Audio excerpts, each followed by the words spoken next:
Hi, YouTube. My name's Kareem Zamir. Those are the Seekers of Galanti. This is Second Wake. I'm using my right hand today instead of my left because, don't worry about it.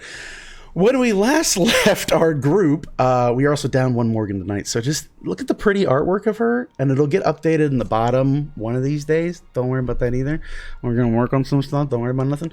And then, yeah, super fun stuff. When we last left, it was episode 50. It is now episode 51, maybe? Editing, catch that. So yeah, welcome back to D&D. Our group, the Seekers of Galanti. Oh, why do I have this peaked all the way over here? Don't worry about what's going on over there. That's Orskath. Orskath sucks. We're not there. We're back in Deerwood still. Our group has arrived from doing a very long mission, returning the once in-troubled Prince of Silverhearth back to the throne. There's been a number of interesting developments after their ride through Ravon, reaching out through Wren's Fork and all the way heading through the south, through the steam fields, and all of the horrible atrocities and various things that they have unearthed, uncovered, and otherwise upheaved.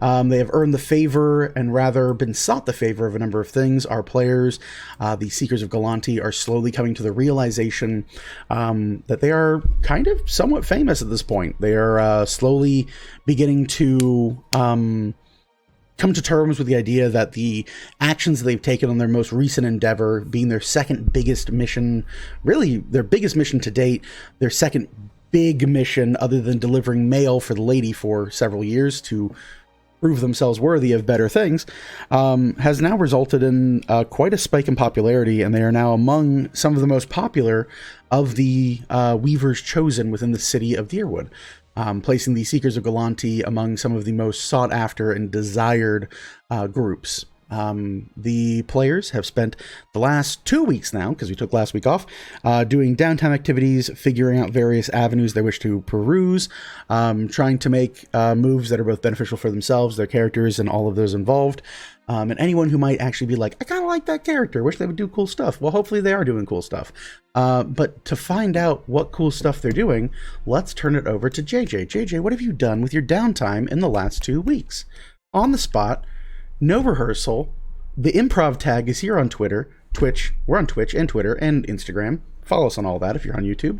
Also, subscribe, because I've never said that before in 51 episodes, and damn it, Mr. Beast is a person that says you need to remind people, because people don't think. I don't know. He's really cool. He's got a lot of billions of dollars. I probably shouldn't listen to billionaires. If I hate Amazon.com, I'm sorry, I love you, Bezos, daddy. Don't hate me. But if I don't listen to that billionaire, why do I listen to the other billionaire who is... Anyway, moving on. JJ, what'd you do last week? This last 2 weeks. 2 weeks. 2 weeks. So in the last couple weeks, which it's only really been a couple days for us Seekers, everyone's kind of gotten a little bit of rest, thankfully. We all had a little bit of talking. We did we checked all of our mail. JJ had mail from Calliope. She had mail from her mom, and she had mail from Fortune. So she got in contact with them, and she needs to get in contact with a couple more, actually. She also went book shopping, and she went looking for new musical instruments since her last one got eaten by mushrooms. So that was fantastic. So she got a lot of books. Got a super rare tome by a McClackalackie. So that's pretty neat. And then I think she also ran into a cult. Attempted to save a kobold. Realized that if she tried to do this alone, she probably would not fare well. Took a step out and sadly has wrecked her own sanity over it. But she's spending time currently with Orville and Miss Bell and just shopping around and having another day on the town, trying to ease her mind and relax. So, yep. Seems all right for me. Velithil, what have you done with your downtime? Well, immediately after going through all the mail and whatnot, the most important activities had to be had, which was a full spa day. So, yeah, Belle spent most of her first day just going to the nicest spa in the city and was very sore after that because when you crit fail a massage, it still hurts.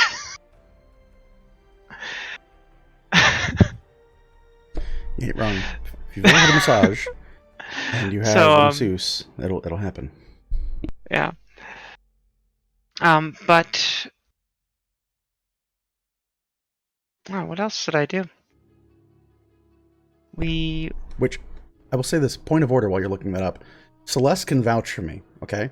There's this guy, starts with the letter J, who gives massages that are not fun.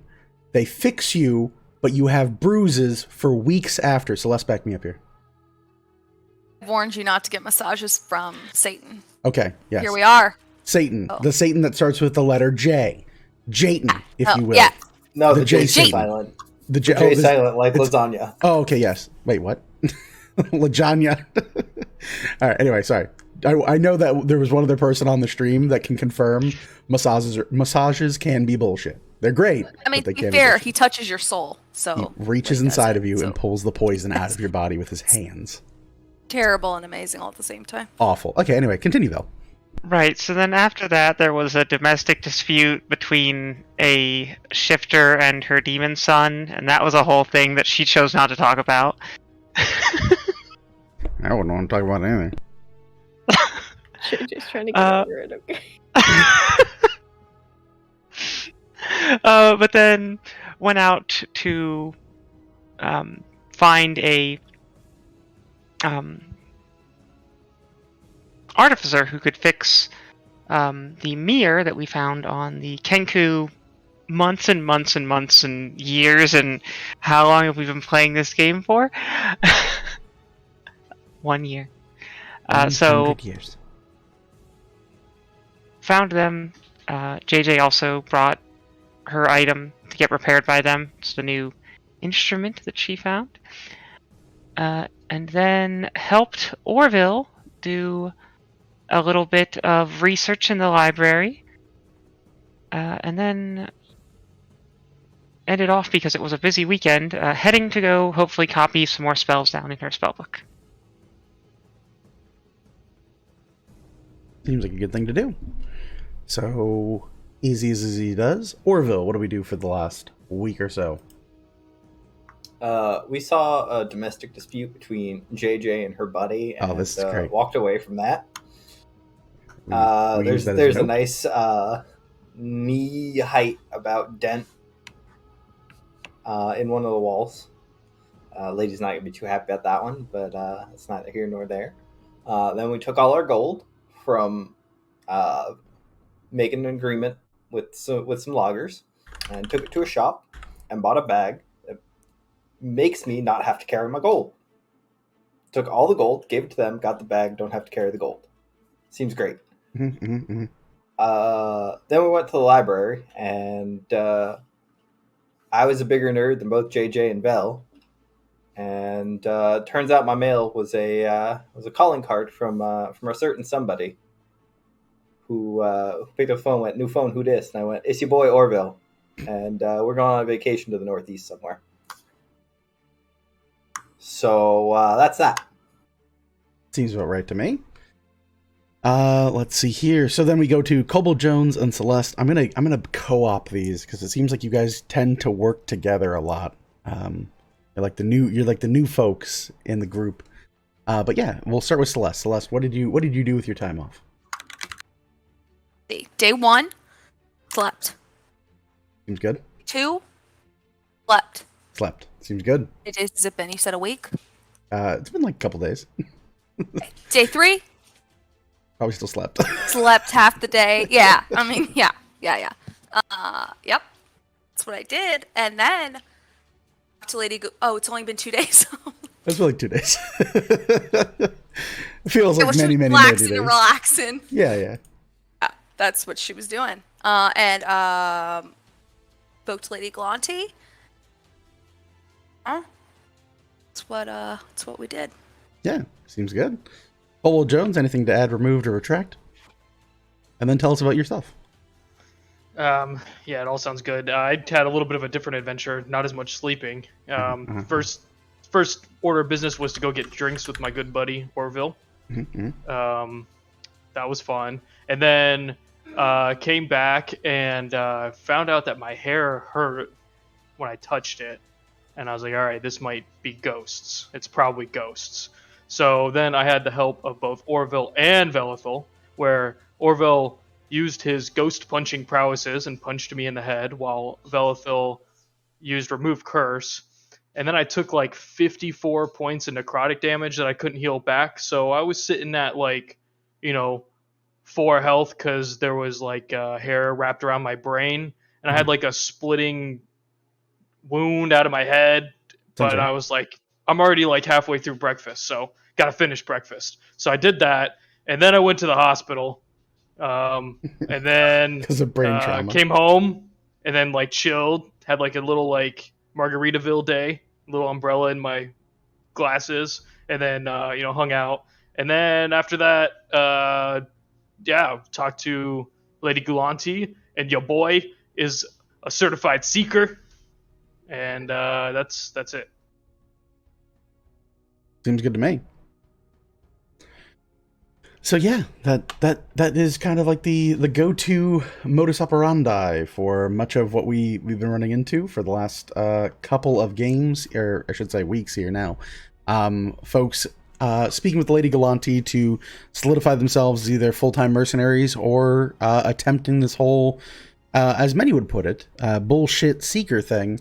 An actual go at being a chosen again and having the faith and love of the people behind you in your hopeful bid to ascend to the what would be assumed to be empty thrones left behind by the Weavers themselves.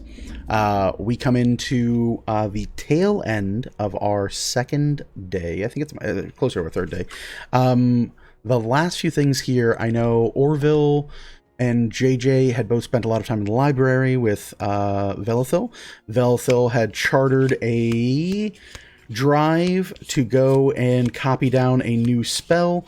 As before, anything up to a 3rd level spell is available effectively without restriction.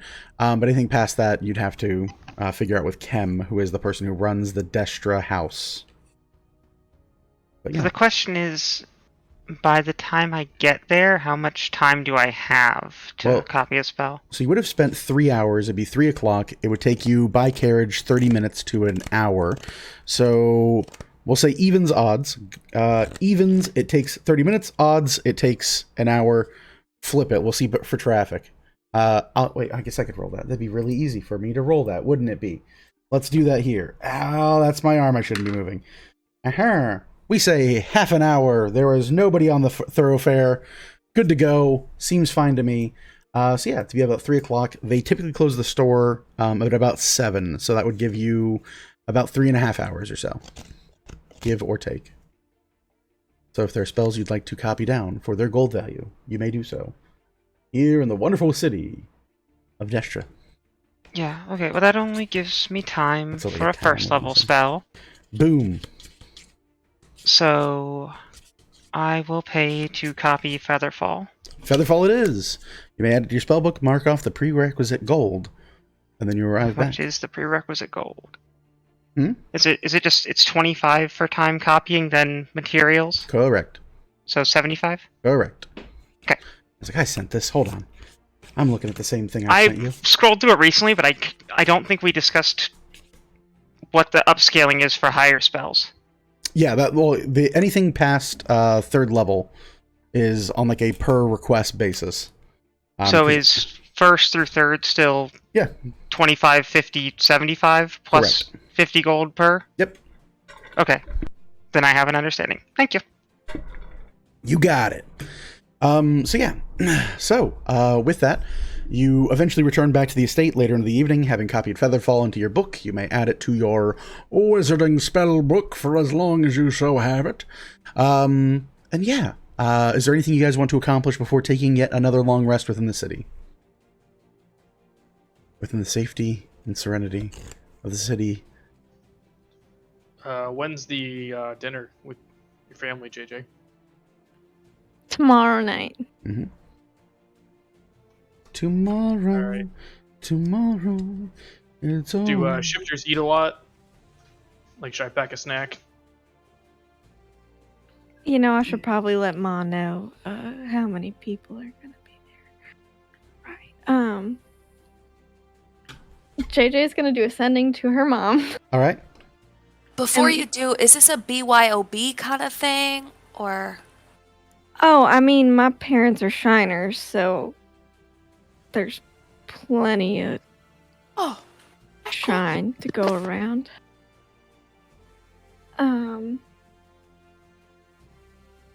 Should I include Buddy in this situation? Probably include Buddy. Yeah. You gotta include Dad. New elf dad. Yeah. Right. Ooh. Well, why wouldn't you include Buddy? Oh, I don't know if he wants to come along or not, but I'll make sure he gets the invite.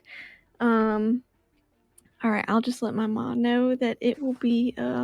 Is it okay to take Buddy with us? Are you okay? Oh, no, that's totally fine. That's totally He's my fine. +1. I'm just trying to Okay. calculate how many people this may be. So 7 to 9. Tell her 12. You know? 12? That's a lot. Have you seen Jones eat? That's right. Okay. Maybe I should say maybe I up don't to know. 10. Or what you could do is just say, make food for 12. Now, there you go. Then you don't have to say how many people are there, but they'll have enough food. Okay. All right. I'm sure I could do that. All right. JJ is going to do ascending to her mom. Okay. And hey Ma, sorry for the delay. I just want to let you know it's going to be about 7 to 9 people that eat for 12. Do you need anything? Okay. Your sending goes out. Your mother's sending comes back. And here, well, so good to hear from you. Was worried you might cancel. I'll just let the maid know, and we'll get you all squared up.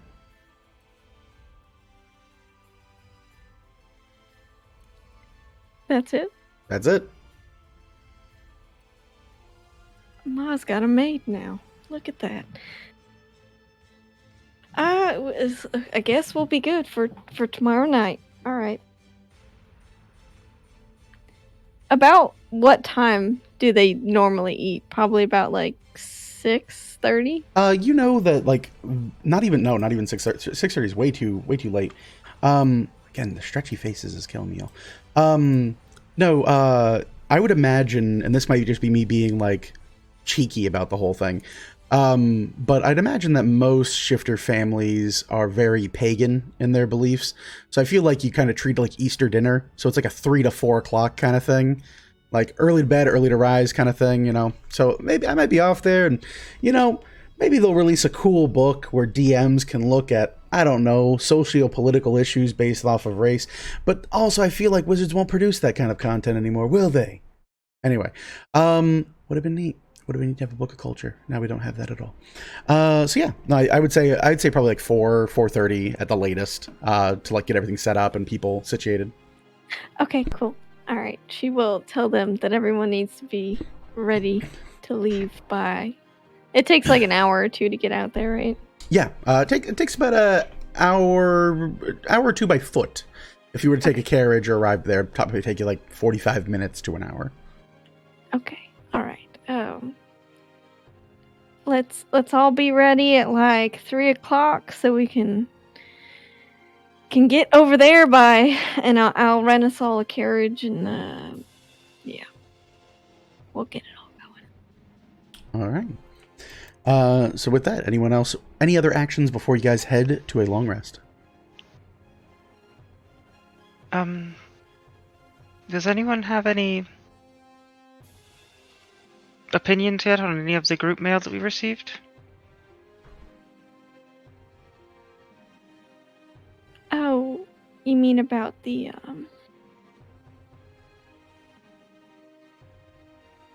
silver hearth and the Any of them? ram and that?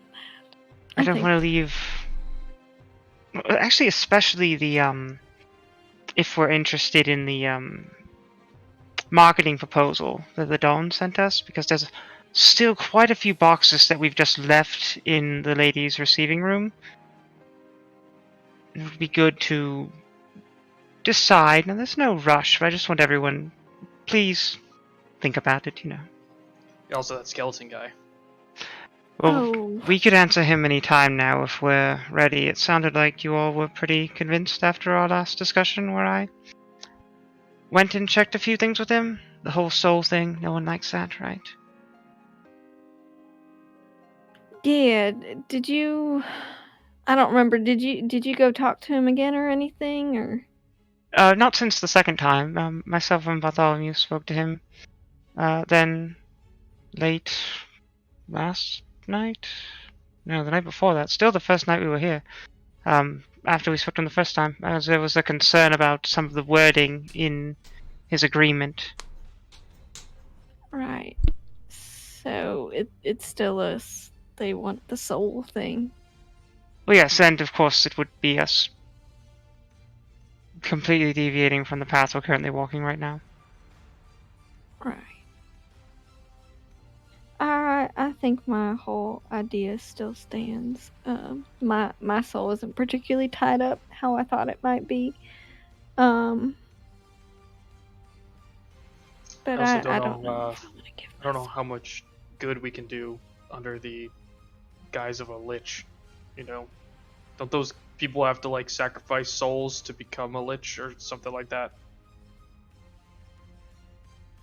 I don't have the exact information, but I think there's a few ways that they can do it.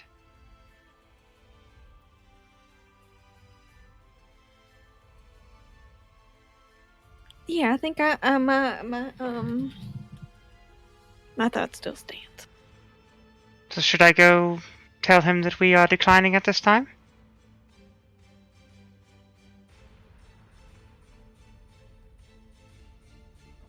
Mm-hmm. Celeste, I don't know where this is going to leave you in that jacket, I'm afraid. Might not really be... Have to give it back? I don't know if we have to give it back, but I mean, if we're not working for them, I'm not sure that we're Team MMLR. Whoa! I Yeah, could but- still rep the jacket and like tell people that we're still friends and we're still cool and like still like him. Like there's no hard feelings. They're a good person, I think. I understand that. Some people like free marketing, some don't. Generally, contracts have to be involved with those sorts of things. So I mean, I did just- my part of the bargain and I got this cool jacket as part of it, right? Can't he see you while you're wearing that? It's What? a perfectly normal jacket that has at least 4 types of magic auras around it, which could all be fake, actually. What? Stop! Hmm? What are you talking about? I literally told you about you're not. No. So when I took a look over all the items, the jackets had about 4 different magical auras upon them, and I identified it, and it identified as a very normal jacket, and that's because there's a lovely little spell known as Mystic Aura that can hide just about everything on an item from someone who wants to see.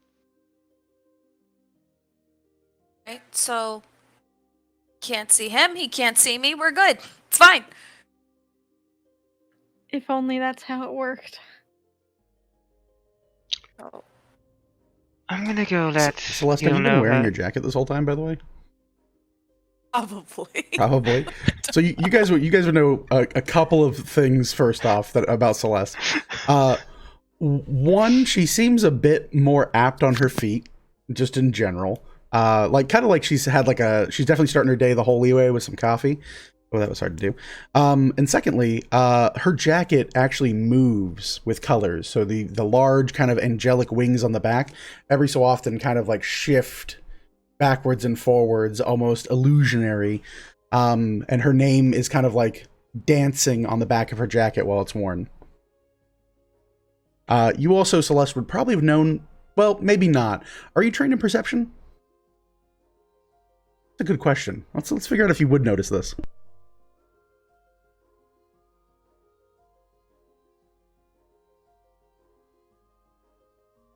I apologize. I wasn't sure if anyone was wearing one yet after Vel said that there's all kinds of crazy bullshit. Wasn't in the room. That's fair. You gotta be in the Was room where it sleeping. happens. The room where it happens. I thought I said that before you went to sleep. Nope. Are you trained in it? Perception? No, I'm not. I'm not trained in perception. Well, Orville is. So Orville, just in the say upwards Trained of in insight? Does that count? that No. is good. All right. You've incited that there's something cool about this jacket, and you decided to wear it. You incited to wear it. Orville, in the some 10 minutes or so of Celeste just standing here in this jacket, talking or whatever. You've seen the moving wings. It's a very cool jacket. Every so often, her sleeves go like a stark white, and you just see script slowly working its way like a news ticker across her arm, and then it goes back to the normal color of the jacket sleeve. Do you read any of the following languages? Well, you do read Goblin, so you'll read that one. But do you read Infernal or Demonic? I do not believe so. Okay. Well, the Goblin one you do read, and you have it here of Griso's toothpaste. Order Griso's today, MMLR approved. At the very end, there's this old Goblin rune for cleanliness that's on the back of the advertisement.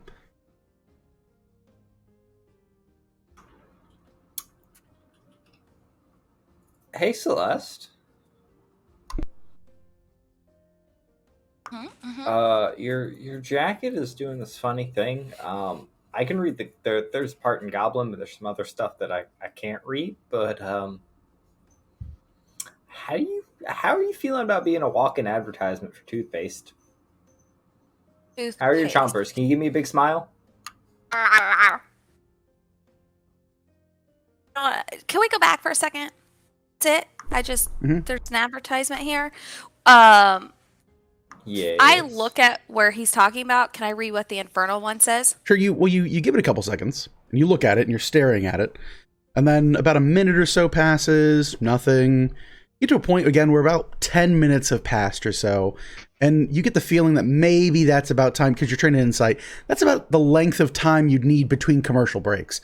And your sleeve turns stark white, and actually, because the viewing audience, the key demo that is looking at this jacket right now, does speak Celestial, you see an advertisement in Celestial for wing clippers.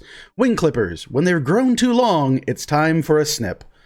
And then it says, proud product of MMLR.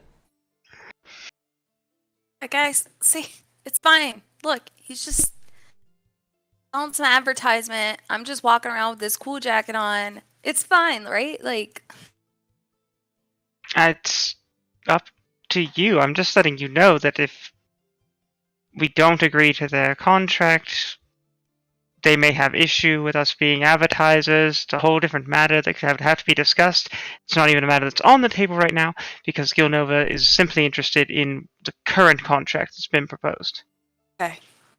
So if we want to discuss a different marketing arrangement, we'll have to do that with Montserrat sometime. Okay, so I don't have to take it off right now? You sure don't? If you don't want to, good. Okay, all right. Well, I didn't know if I had to return it right now, we had to give it back to the Skeleton guy. Oh, well, I don't know. We'll see. Okay, all right. Well, you just let me know. Till then, I'm just gonna hang on to this bad boy. They are nice jackets. Alright, so I'm going to go and, see Mr. Gilnova. Is anyone going to come with me? Oh, I would like one person to be there, please. really tempted. Where's Buddy? You Hell haven't no. seen Bartholomew all day. Can I just get a point of clarification here? Sure. I have had the jacket on when going to see Lady Galante. Yeah, you probably would have, tell you the truth. Okay. She wouldn't have noticed anything. No, she probably would have, but she, again, if that's your choice to wear that outfit, she just assumes you know best. Especially now that you both have agreed to be Weaver's Chosen. It's effectively like saying, hi, I definitely want to be supported, and I want to technically be considered to be a demigod. And then it's a human going, yeah, I'm going to tell you your business. No, she's not anymore. She's Team Seekers of Galante at this point. And whatever you got, it's the old adage of what you hold true in heaven, I'll hold true on earth. It's kind of the idea here. When it comes to Weaver's Chosen, your sponsors typically will want to fully believe that you can accomplish the impossible. So to speak truth or otherwise to that notion is kind of against a religious belief at that point.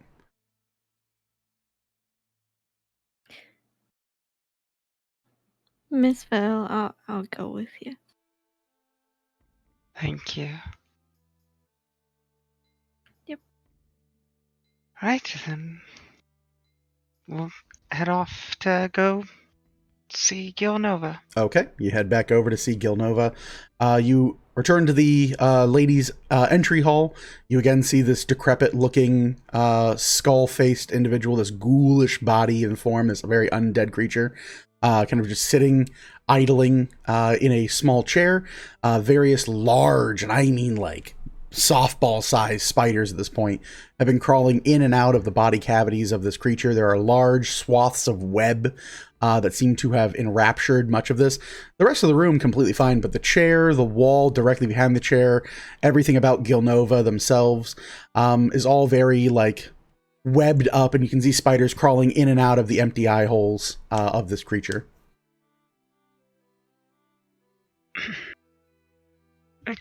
Gilnova, we have an answer for you. There's a moment of rattling and shaking. You see the spiders retreat into the skull of Gilnova, and the individual rises from the chair as two motes of dancing light erupt out, and slowly you see this kind of like twitching and shaking, and then a very stark turn and stare in your direction, almost like the re-dead from Legend of Zelda. There's like that screaming motion in the back of your mind, JJ.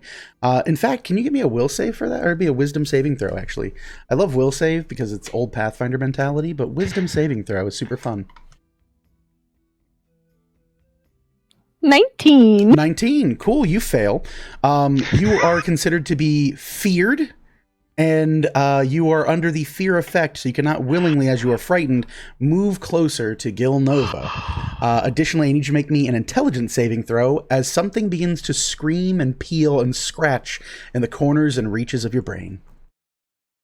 11. 11. That is also a fail. You lose a point of sanity. Not a good time. Not a good time.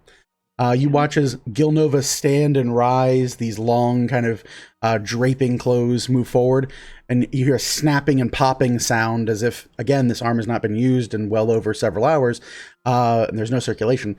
You hear the crunching and popping of bone into place as the hand outstretches for a handshake.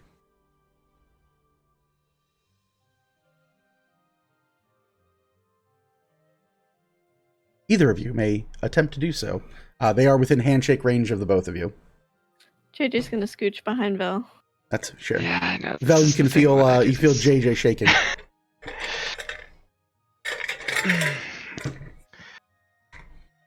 Still friends after this, so it's all going to go just well.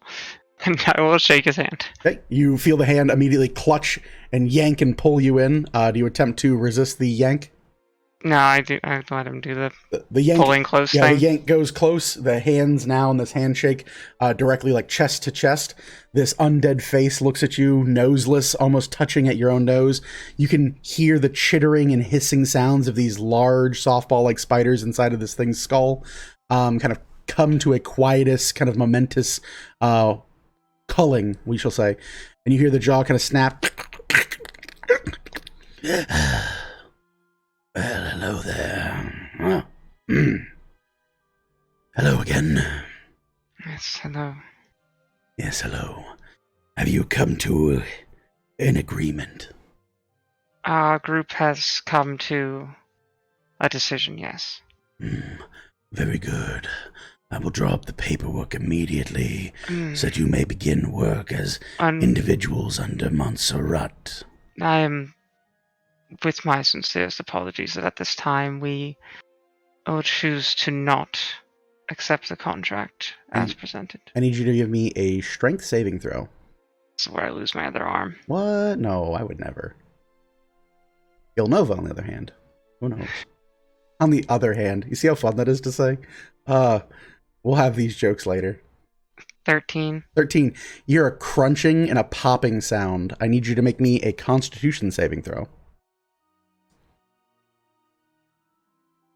17. 17. Okay. You hear it rip and tear, and the hand very much like cinches shut, almost like a vice grip locking into position. And JJ, you hear your ears twitch. You hear bones cracking in Vel's hand as this like very firm undead grip is actually shocked by this recent turn of events. Velithil, let me see here. Right here. I only got one of these fucking things. You know, and we're so thankful that you're the one shaking people's hands. Can we just, guys? Can we give a round of applause to Velithil coming up here, shaking a hand with one hand, one-handedly left-handed deals? Can we just, everyone, maybe for what might amount to a good time, give him a hand. Give him a hand. So with that, let me see here. Bam. You will take 22 points of bludgeoning damage as you feel your hand crunch and pop. And you look and you can actually see, JJ, as you peer over horridly, looking in this direction, you see one of Velithil's fingers kind of like immediately shoot with this kind of like black and purple bruising. And you see Gilnova lean kind of even eerily closely now and kind of have this raspy breath and goes, I do believe I beg your pardon. I misunderstood you.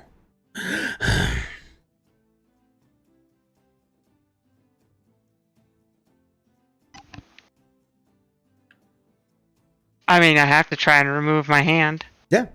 You gotta try to pull your hand a bit away. Does it feel like I could get any leave at all there? There's a little bit of like wiggle to it because it's just kind of like clamped and locked into place. You definitely know like any type of spell you could do would probably allow you the use of your hand again, provided it doesn't require somatic components, which kind of seems to be the reason to lock someone's hand in place. Yeah, Misty Step, verbal only? Yeah, there you go. That is correct. You Misty Step even just 5 feet away, and you see immediately this like hand outstretched, kind of like the undead's head turns and twists and shakes and slowly moves back down to their side, their cloak feeding over.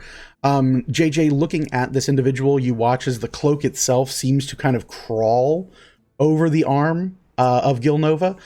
You can see at the very corner of this, you have high enough perception passively, small furried little legs kind of like dance their way over the kind of corner shoulder cape, as if their cloak is somewhat alive, or maybe there's a number of things living beneath this cloak. You're not quite sure. You look over in the direction of this individual and goes, well, I do believe there are a number of considerations that certainly need to be reapproached. Is the matter again you spoke of your soul that is the sticking point? We have been so very good to you people. So very good. I do appreciate everything that Montserrat has done, and I would hope that we could continue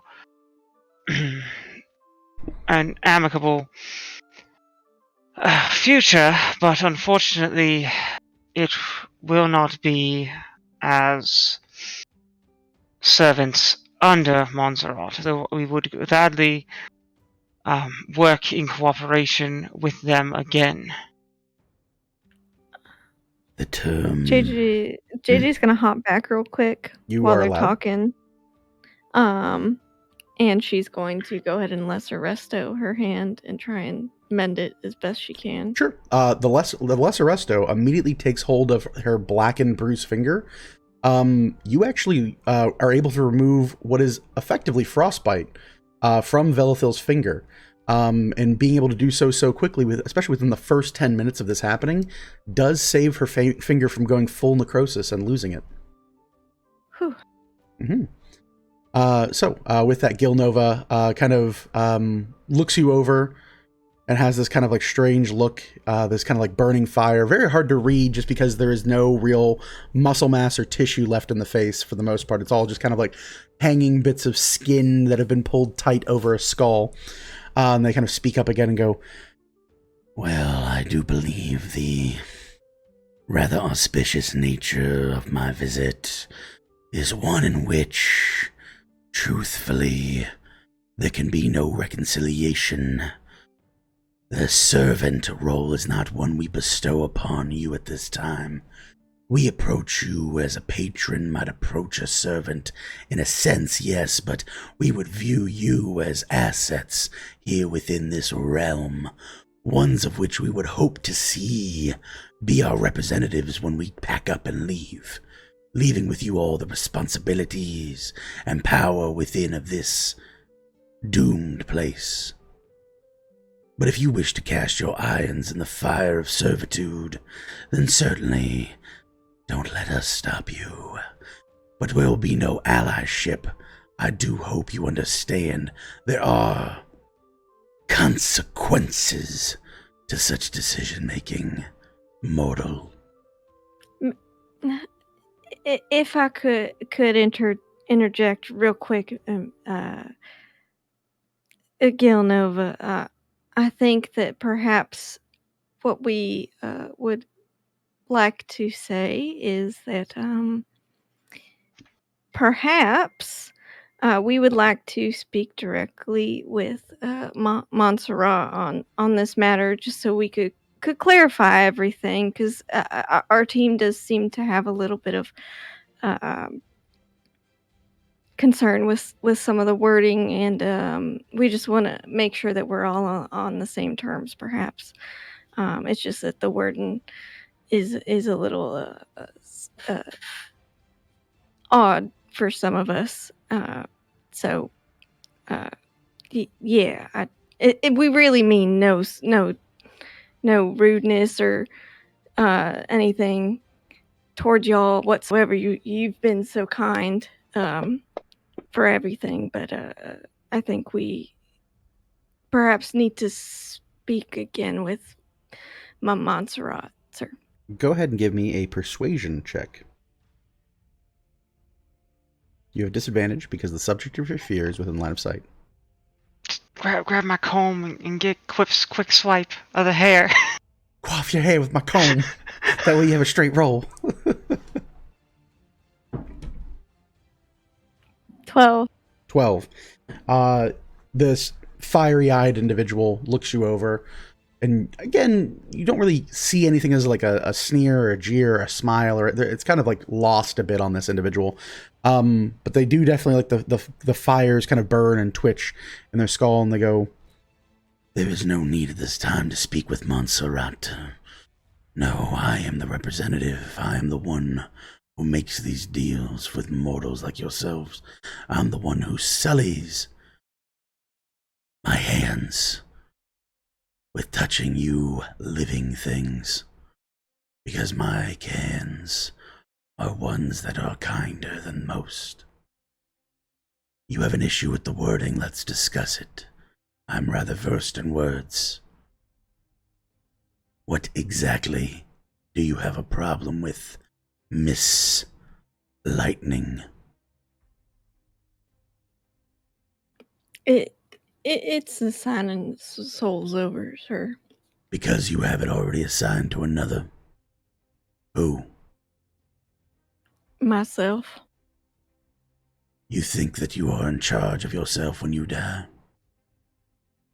I rightly do not know, to be honest. I'd like to think I've got some sort of say. But I you know,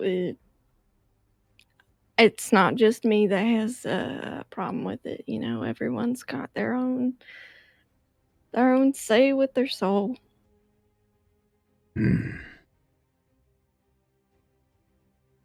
Your soul is the only thing at this point that you have, mortal.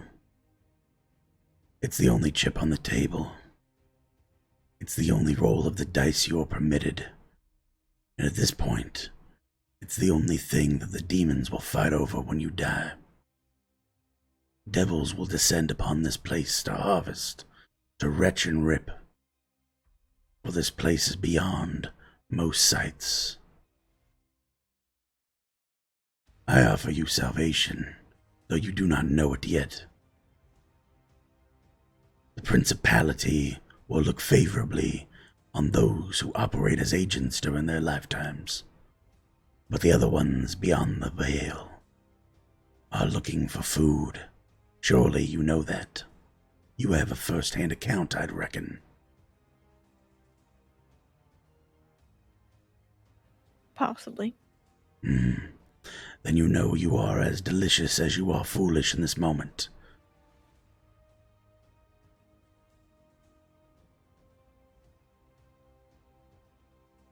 Look, I'm just letting you know where everyone's caught up on. And I feel like it would be better if everyone got to speak together and maybe without any sort of fear of retribution for our own choices. But yeah, I'm just letting you know. You wanted to know what our verdict was and why. And I can't really help you if you don't like the explanation or possibly solution. Your solution is that you want everything we can provide with nothing to ante. That is what you offer us. I mean, I did give the solution of allowing us to speak to the person we first made a deal and interacted with. Montserrat is a creature that is possessed of flights of fancy. You are nothing but a blip on their radar. Of that I've already thoroughly apologized for. They're lacking to bring you back from which they sent you. Now then, I will not offer further apologies. I am here to make a deal on the behalf of the Principality on orders of Montserrat. If this is how you are to make decisions, you send your representatives of 2 at a time. They send the one, me. You speak of everyone all together. Well, where are they? They're not here. You're making these choices and telling them their options and relaying them to me as I am to Montserrat and to the rest of the Principality.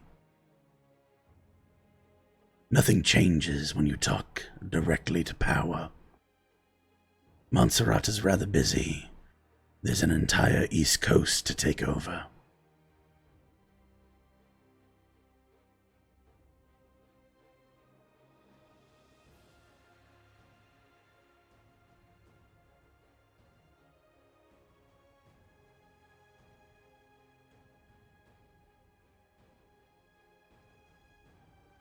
I think I've got some calls to make. And of you. And turns and looks at Velithil. I have said my piece, as those who serve with me have wished it. At this time, we are turning down this deal. Well then, I do hope you can live what little left you have with those consequences. I do believe you had a number of parcels of mail from what I would consider to be our side of the world at this point. Those do not need response at this time, or furthermore.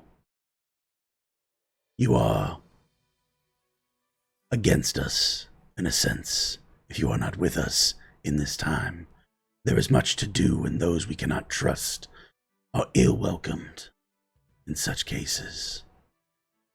Should we find you on the wrong side of your mountain ranges, just know we will respect you enough to tell you we are coming for you.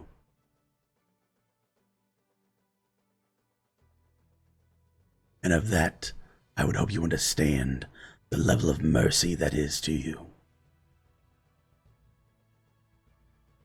Do we have an agreement? Or rather, an understanding in this nature?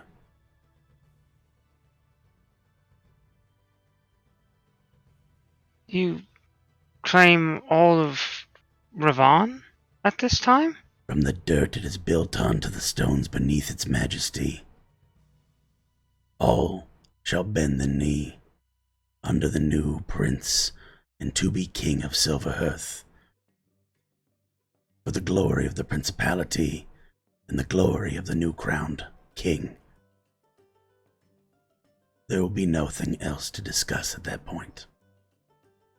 Montserrat has flights of fancy, and you all have opened the doorway through which their reach will grow, and for that we grant you this mercy.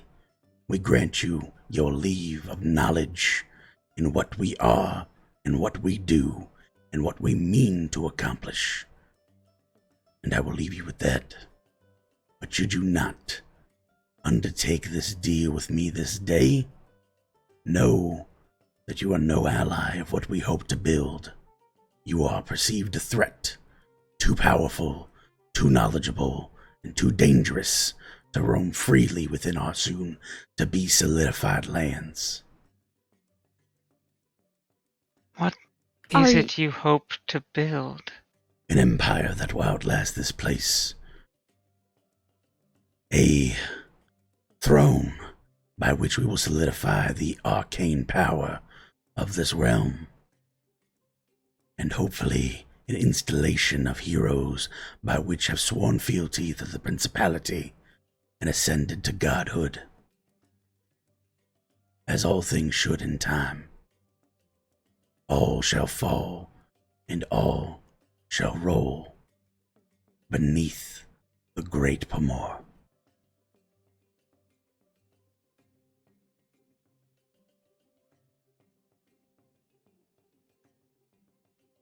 Excuse me, but are you saying that Montserrat and the prince are essentially as one? I did not realize I needed to remind you of the voices, of the words spoken in friendship, forged new in MMLR 660. But allow me to attempt to replay that memory. With a bit, you see them kind of twitch and turn, and this large, and I mean hefty looking set of 8 eyes peer through one of the fires as it flickers out, and you see this like disgusting looking, almost like maggotus creature crawl from the skull of Gilnova and begin to clitter and click into place, and its maw opens up, and you hear a very familiar voice of Celeste play back out and go, yeah, you know, so I was thinking like maybe we could get some jackets and we could get like a sponsorship, and maybe we could talk about that, because once we kind of just, I don't know, revive the prince and send him back to Silverhearth, then like maybe we could work together. You see the maggot crawl back into the skull of Gilnova. She doesn't sound like me. I know I'm not very good at a Celeste impression. I do apologize. That's my fault as a DM breaking the fourth wall. But specifically, you would hear in her voice via the magic mouth spell. You see the maggot crawl back into his skull, and he goes, "You seekers already gave up the greatest game this place has known. Montserrat was overjoyed to learn he had a prince ready and waiting. What's to say little Princey doesn't deserve the throne, now that his father is oh so ill?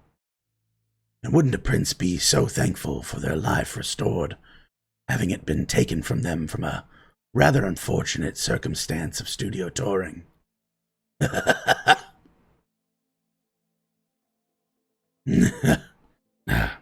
Sorry.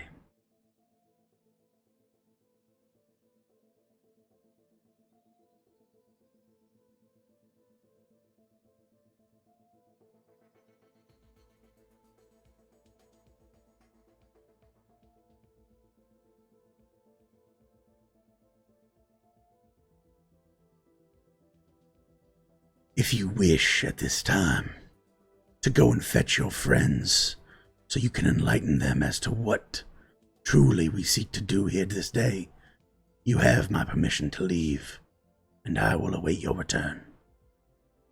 Dear.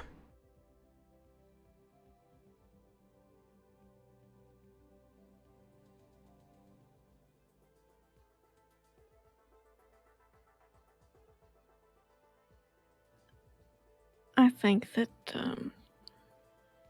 that may be wise now. Very good then. If you don't mind, I would look for your charity in allowing me to stand where I am and wait for them to arrive.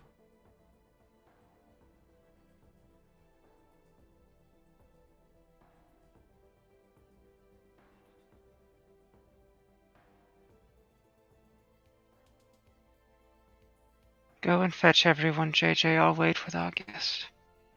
Yes, ma'am. JJ will go and fetch everybody. All right. JJ rushes out of the room.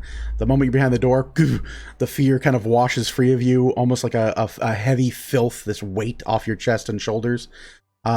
You head around, corral everyone up from the meeting hall. You all can discuss anything, JJ, you want to tell them before you come back to the scene in the room where you're allowed. Velithil, you're literally just playing... You're playing a stare down with a creature that doesn't have to blink at this point. It's the old, like, so you seen any movies lately? Like, just waiting for them to come back. But JJ, Celeste, Orville, Cobalt Jones, feel free to have a discussion on what JJ does when she comes back. You all would watch JJ return to the room, covered in cold sweat and shaking, more likely than not, having lost a point of sanity and overcoming a very powerful aura of fear that it seems to emanate from Gilnova. Very clearly something is wrong at this point. You see her walk back into the meeting room throughout where all your rooms are in the current estate. I see you met our skelly friend, huh?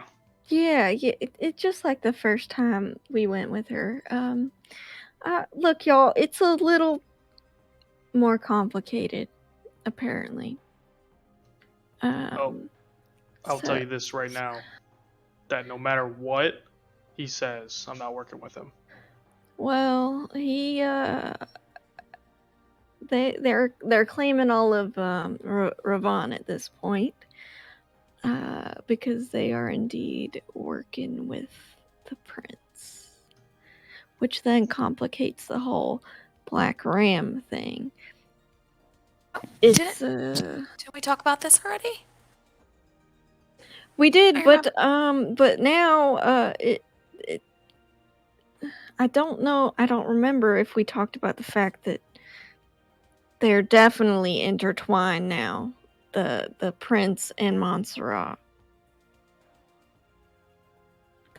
They're definitely. I feel like, if anything, that just makes the situation worse to join them. I mean, it seems pretty obvious that these folks are evil, and I will not align myself with somebody who operates under such facilities. Well, he wants to meet all of us, so Yep. Alright, well, just know that I'm about to go in there and tell him to go fuck himself. Right. He already Are you, crushed Jonesy? Bell. Yeah, you do you. He did already crush Belle's hand when she said no. And I fixed a bit of a frostbite. That was strange. But it's going to take a little more work to fix the shattered hand. Yeah, they're not essentially. If we don't do anything with Montserrat, we're essentially against him. He won't let us talk to Montserrat. Because Montserrat's too busy for us.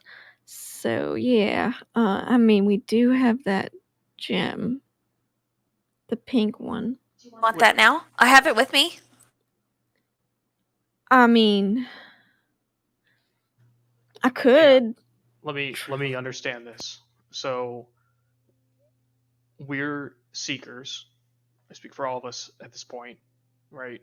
Congrats. We're trying to rid the world of those who would undermine it, and yet we want to just give in to some asshole who's skeletal and strong.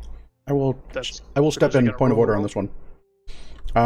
You're under no premise to be holy warriors of justice and decay. It is specifically not the purview of Weaver's Chosen or the Weavers to follow anything other than what they believe to be in their true heart.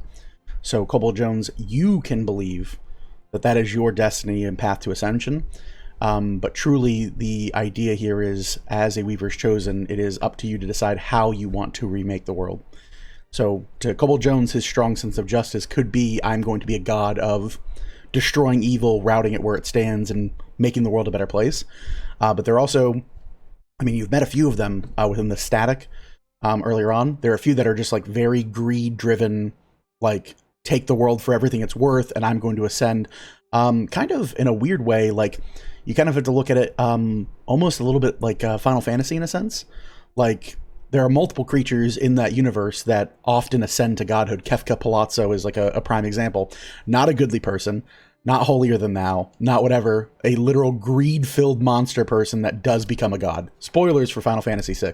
But Damn it. yeah, in Final Fantasy VII, there's also a godly being who shows up and is just a murder machine. Like, that's just, there are gods that are war gods. Like, and you would know that too. Like, there are a number of like small idealistic people that believe in spirits and demons and such to be warriors, and that's how they're going to ascend. There are a number of people that openly believe that if they've defeated 100,000 of a species, they're going to ascend as a god of war or a god of anything here.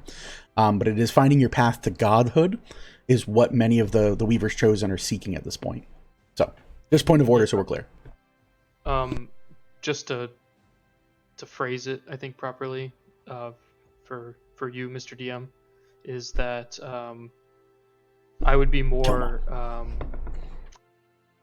projecting my own beliefs, but knowing full well that the reason that I didn't want to be a Seeker originally was because I feel like most Chosen are assholes. That is and 100% true. Are not worthy and are bad people, but that the true calling of being a Chosen and ascending would be doing the right thing.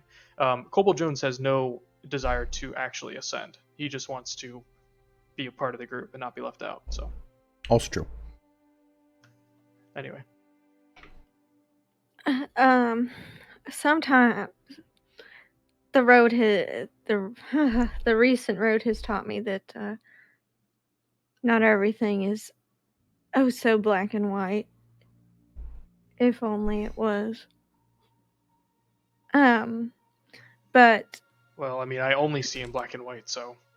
Well, that's very unfortunate, but I think you know what I'm saying here. He would like to speak to everybody, but he is expecting all of us back in that chamber. All right, I'll go tell him what's up, and I'm gonna go ahead and grab some alcohol, chug that bitch, roll my sleeves up, and I'm gonna walk in. All right, you start heading towards the front area. Orville, Celeste, JJ. JJ's gonna head on back. Orville will take a moment, swap over to Kobold, check the black and white vision thing with a quick pass of the hand in front of the eyes. No, he sees color. Like, kobolds do see color. You're now assuming that Cobalt Jones is very poetic. Or he was born with some sort of defect. Could be, yeah. You could be still looking through goblin eyes. You're not quite sure. Yeah. All right. Well, that's one less thing I have to worry about, and go back to Orville form and follow the lead. All right. That would suck. Pick a race and it's like they can only see in black and white the whole day. It's just Sin City constantly. You know, there's cool sound music in the background. Just playing the Underdark. Yeah. Oh yeah. If you just play in the Underdark, everyone only sees black and white. Technically. So yeah. You all make your way back to the entry hall. You come into view of Gilnova. Just like spaceship eye docks with Velithil. You all return in. The door shuts behind you. I need everyone to give me a wisdom saving throw. Cobalt Jones, being drunk, you have advantage. Does JJ have to again? You can opt to just keep the same level of afraid if you'd like, or you can attempt to resist it this time.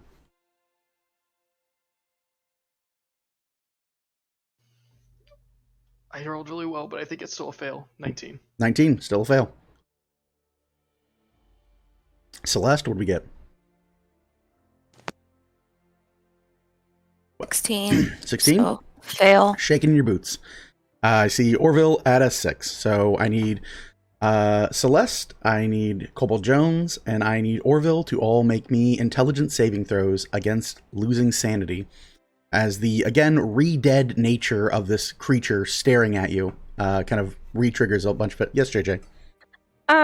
Technically she can't go in the room if she keeps the same level of fear, so... That is also true. You can wait from the doorway. The moment you see him, you'd stop right in the doorway. Can she walk in with her eyes closed? Yeah, that's fine. I will not allow this during combat, by the way. I'm not going to let you get around like dragon fear if you guys somehow end up against a dragon. But for this very thematic instance and RP moment, yes, you can like walk in looking at the ground and then like close door and then turn and go, and that's fine with me. I'm taking blind fighting next level. Blind fight is walking in with your eyes closed. JJ is effectively doing what many people did during Halloween Horror Nights last night, which is clutch the person in front of you and then just head down between the shoulder blades and pray that the chainsaw people don't chop your arms off. So Celeste, what do you get for your intelligence saving throw? 17. 17. You maintain your sanity. This is very scary, but not enough to make you question yourself. Kobold Jones, what do we get? 15. You, again, know aptly who you are, what you're about. This guy's not enough to drive you crazy, but he is terrifying. Orville, what do we got? We got a 12, but question of order. Answer. Is he beyond 25 feet away from me? I mean, it's an entry hall. I'm not quite sure how far. He's at the nearest chair in the entryway. Evens or odds? What's good for you? We'll flip it. We'll go odds. Odds it is. Rolling it. Roll the 1. Yes, he is. All right, cool.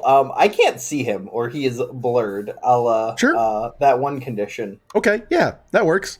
Yeah.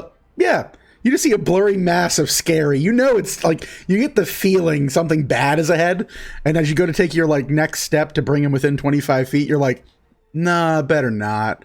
You start hearing Kobold Jones like teeth chattering and like, and you're like, nah, probably shouldn't do that. You just stop. So you're not afraid, right, but you also can't really see this person. Hey, can I retcon? It was a 21 a pass? A 21 for the wisdom saving throw? The fear, yeah. It is 1 off from passing. All right, never mind. Because we have the new saving throw thing from Celeste. Correct. Yeah, from her aura. So as long as you're within 10 feet of me, you add 2 to all your saving throws, guys. This is true. Which, with that, your intelligence saving throw would pass at a 14. Even if you were able to see him, Orville. So with that, Gilnova turns and looks and looks like twisted head and goes, "We're missing one of you, but is this all there is this time?" Ah, she's pooping. Pooping. Delightful. I'm sorry, can you say that again? Pooping. Delightful. Clip that shit. So with that, the undead looks you all over and goes, you fucking asshole. Goes, "I assume that Miss Lightning has abridged you on the situation at hand and the dangerous game at which you all are playing with. It is again not my intent to make an enemy this day, but I cannot allow such powerful people the opportunity to foil what may come to pass for the betterment of this place." Hey, fuck you, buddy! I am very sorry to hear that you brought a squeaky dog with you. Is that your You're normal? squeaky! That's your normal speaking voice?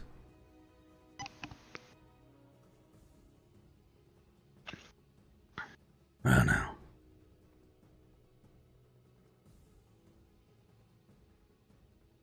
I'd welcome you to try, but you might not survive the experience. I've been told that before. I'm sure you have. Is this the brave interpreter of your group?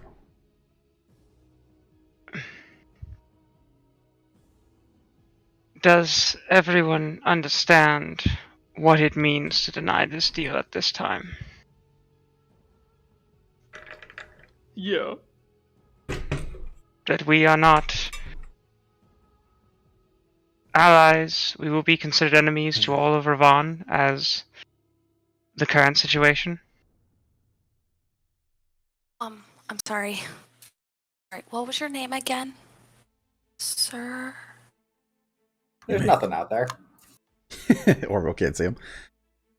You may call me whatever you'd like on the spectrum of that such thing, but I am known simply throughout the lands as Gil Nova, Okay. a member of Sure. the Principality of Pomora. So, would you mind if I have a moment alone with you? Moment And I alone. could let my friend step outside the room. I was told they could not make decisions unless you were all here. What game are you playing at, miss? I would just like to have a private conversation. I'll allow it, provided that your friends are in agreement with such things. But I will warn you thusly.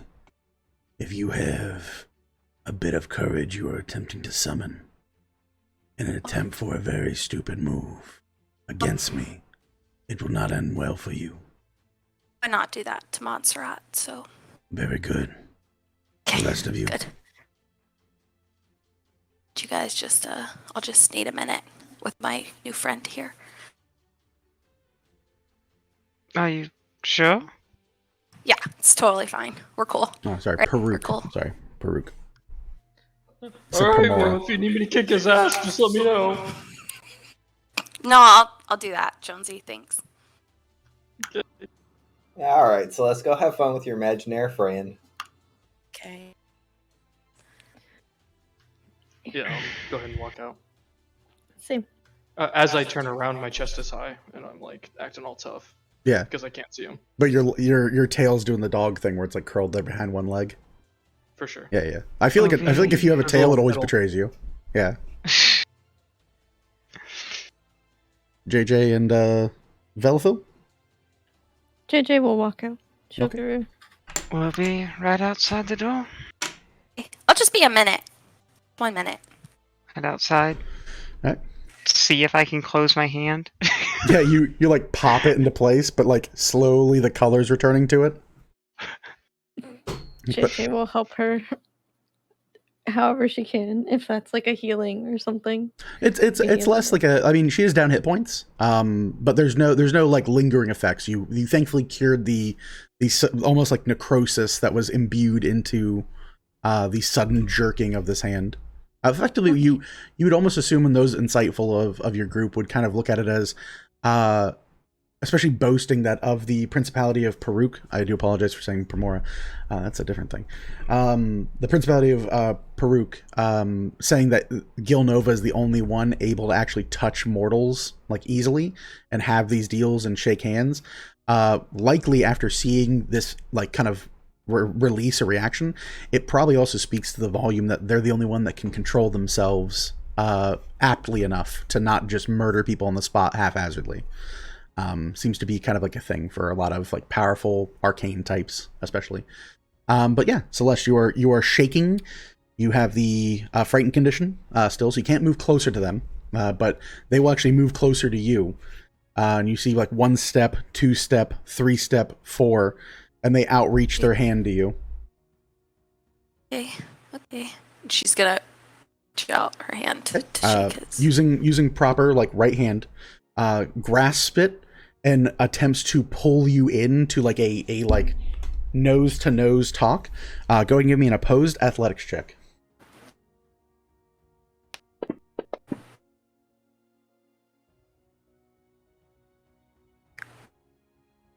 That's 26. Okay. You tie.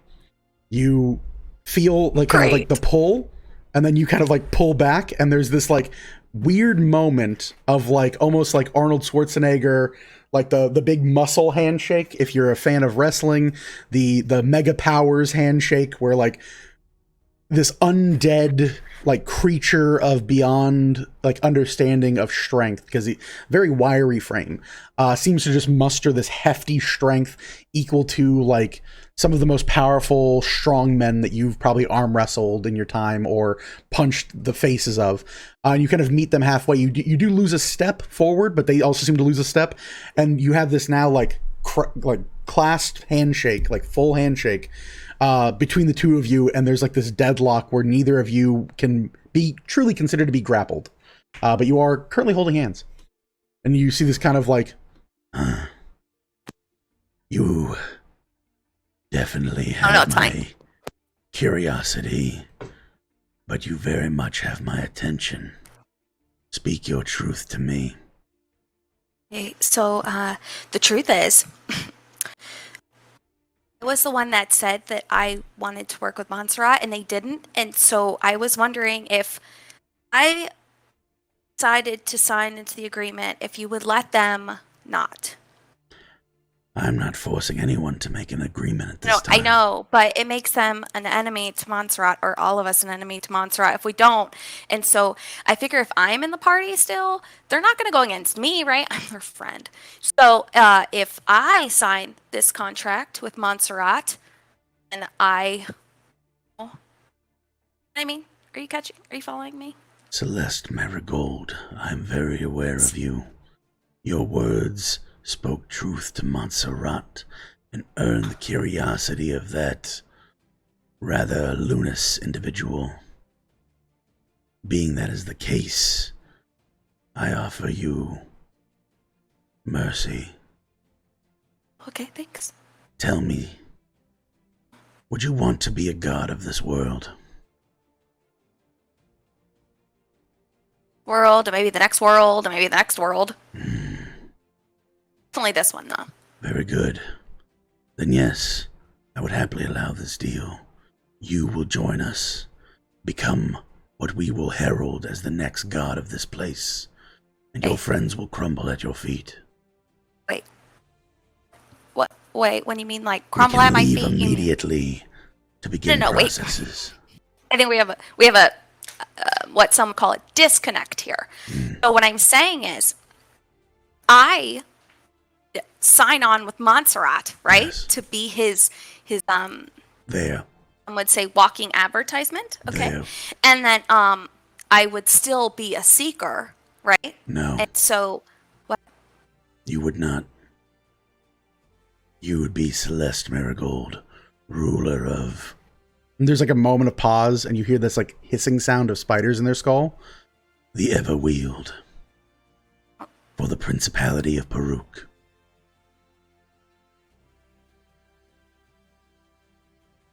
Oh, it sounds an awful lot like I won't be with my friends anymore. You will have new friends. They can be provided for you. Bought friends? No. They will be legitimate friends.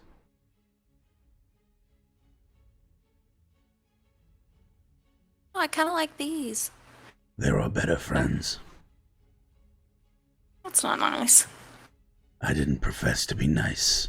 No, I know. I was just, no, that was, sorry. No, that's not what I meant. All I'm saying is, Montserrat, I don't want to be an enemy of his, and I don't think they do either. Yes. But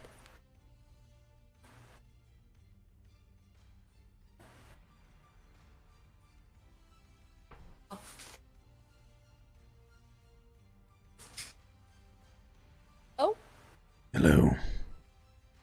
You will not have to be an enemy of Montserrat, provided you take this offer we are so mercifully offering to you.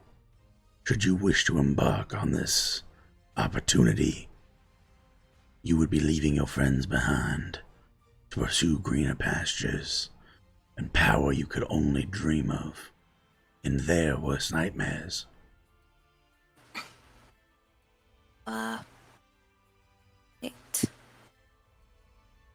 take this wrong way. It's a beautiful offer, really. I just, I don't want to personally leave my friends. Just got them, and I'm kind of attached right now. I see that you cannot see the forest for the tree. Let me offer this for consideration to you, who follow the path that Montserrat, myself, and the Principality arranges for you. We do not have an official timetable, but by the time you ascend and claim the power of this world for yourself, you could force these fools to be your friends. Through might, you would make it right, or whatever you hold as the truth would be so at that point, at least within the boundaries of this place.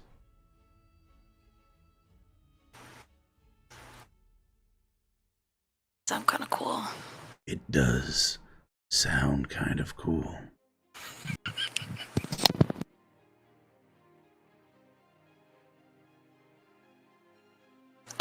Well, so here's the thing. I guess I'm just a little confused because you're offering me a lot, but Yes. when the other seekers were in here, I don't feel like you were offering all that.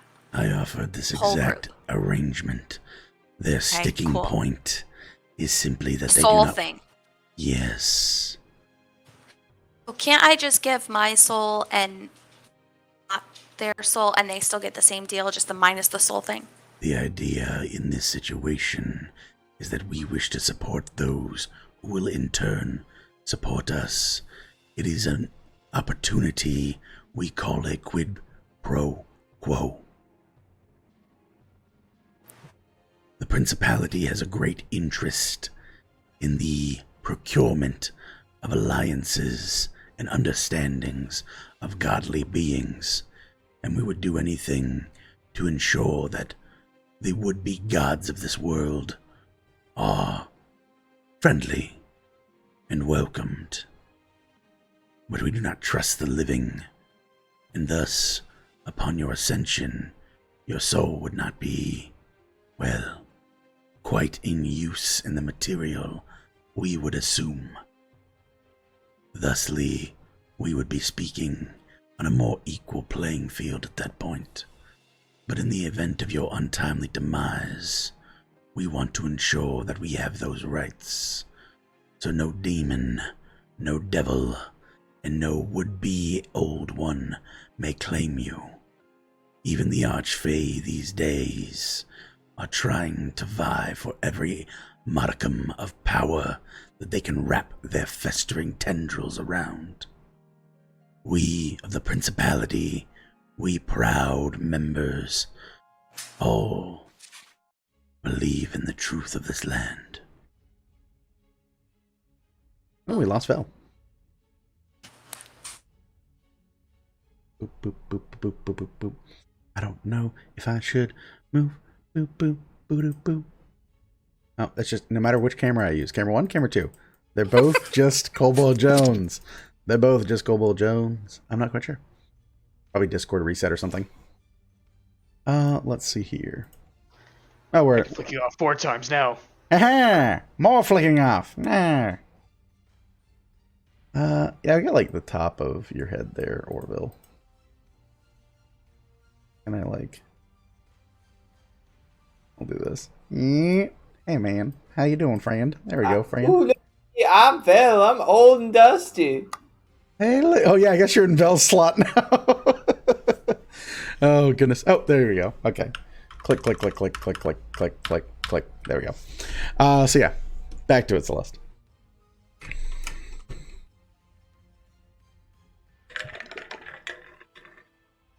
Sorry. Hey y'all, it's me, Vel, back at it again. Well, you know, why don't we take we might take a 5-minute break here. That seems like a good spot. And now I'm Orville. Yeah, no. Now Vel? And now I'm Vel. It's too fun. It's too awful and too fun. It's also cursed And as now hell. I'm Orville. The role of 2 players will be played by Orville. Such power. I've never seen it. G. Lee Judd. All right. It's 8:51 right now. Let's do 5 minutes here, and we'll come back to Celeste and Gilnova. Hashing out this whole deal thing, friends. You know, just civil talks between civil people. No worries. We'll see you guys in about, give it like 5 minutes. We'll do 8:56, 8:57, somewhere in there. keep us tuned in for tonight, for Monday night. Oh, that's still my arm. I should not be moving. We'll see you guys after the break. Peace.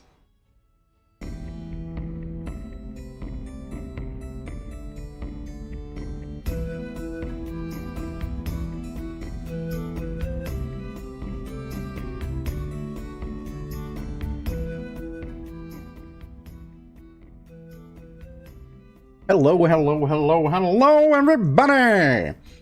So pre-break, pre-pooping break, because everyone apparently is having fun with that. Group was talking about all kinds of crazy stuff. Welcome back to Second Wake. As always, I'm Kareem Zamir. Those are the Seekers of Galanti. This is Second Wake. For those of you on YouTube, I hope you're watching at 1.5 times speed or 1.25. That's how I get through Critical Role. It is such a long show otherwise. Don't have any shame in it. I do talk much faster, though, so I might sound like a squirrel. It might be very terrible to hear how I talk. As I choke on a Skittle. Yes. All you level 20 characters, for sticking with us after the break here on Twitch, coming to you live. Hope you guys are having a great one. We will be having, I forgot to mention at the top of the hour, we will be having new community goals beginning next Monday. The timetable for this one it expired at the very beginning of going live.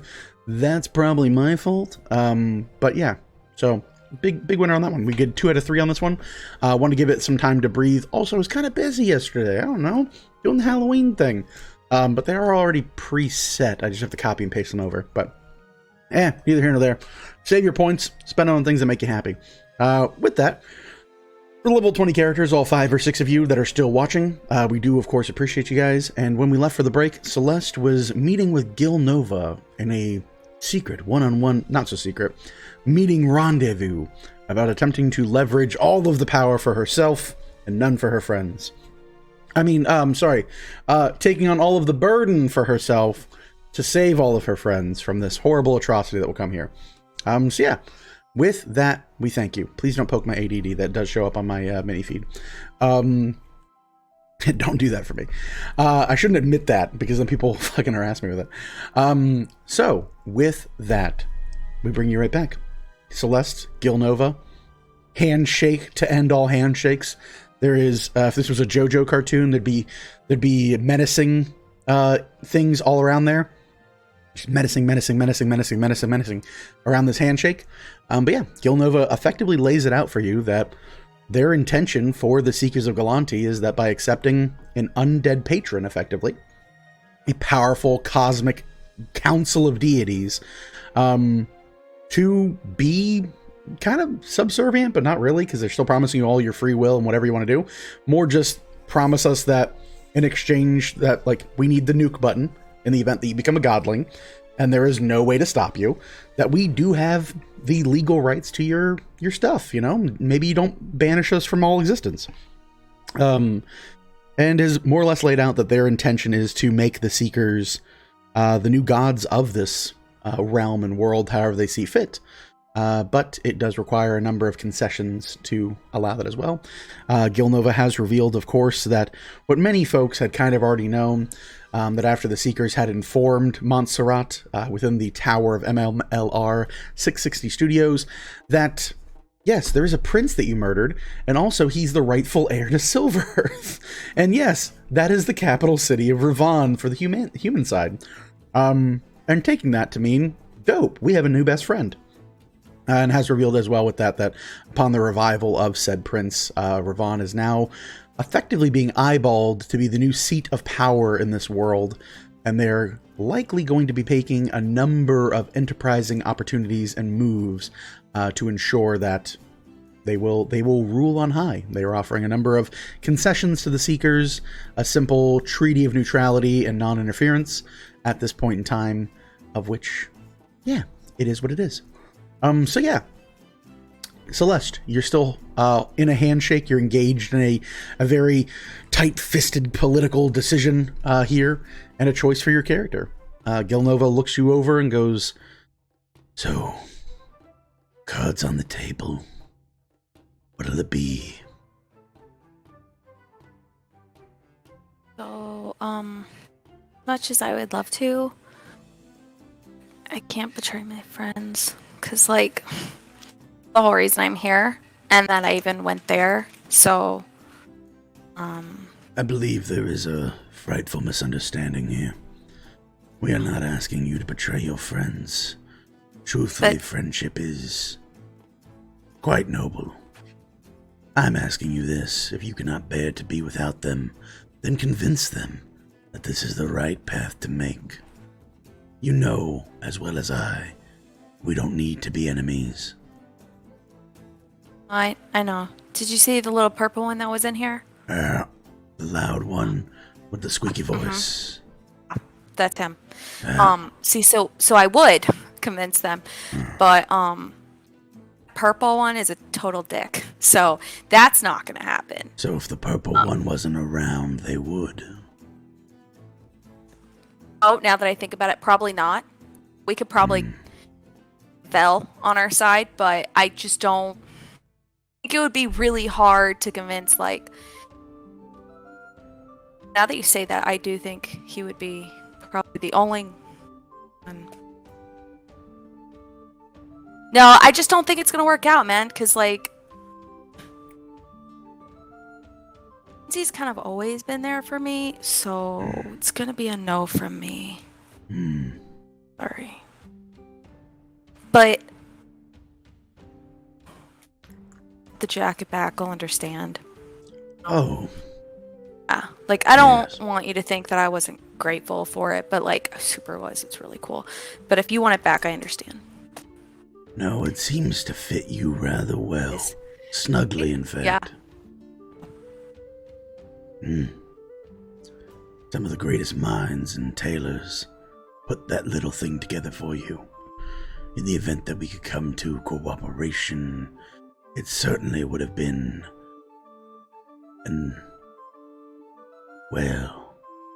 a bit of protective material against what this world has to offer. A number of enchantments and bestowments upon it. But feel free to keep it on. I can't see the harm in it at this point in time.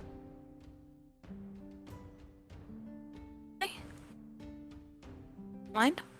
I don't mind at all. I bear it no mind whatsoever. You think Montserrat would want it back, though? Because I don't want to offend him, you know, since I'm not going to go into the deal. Sorry, I don't want to offend them. Very good.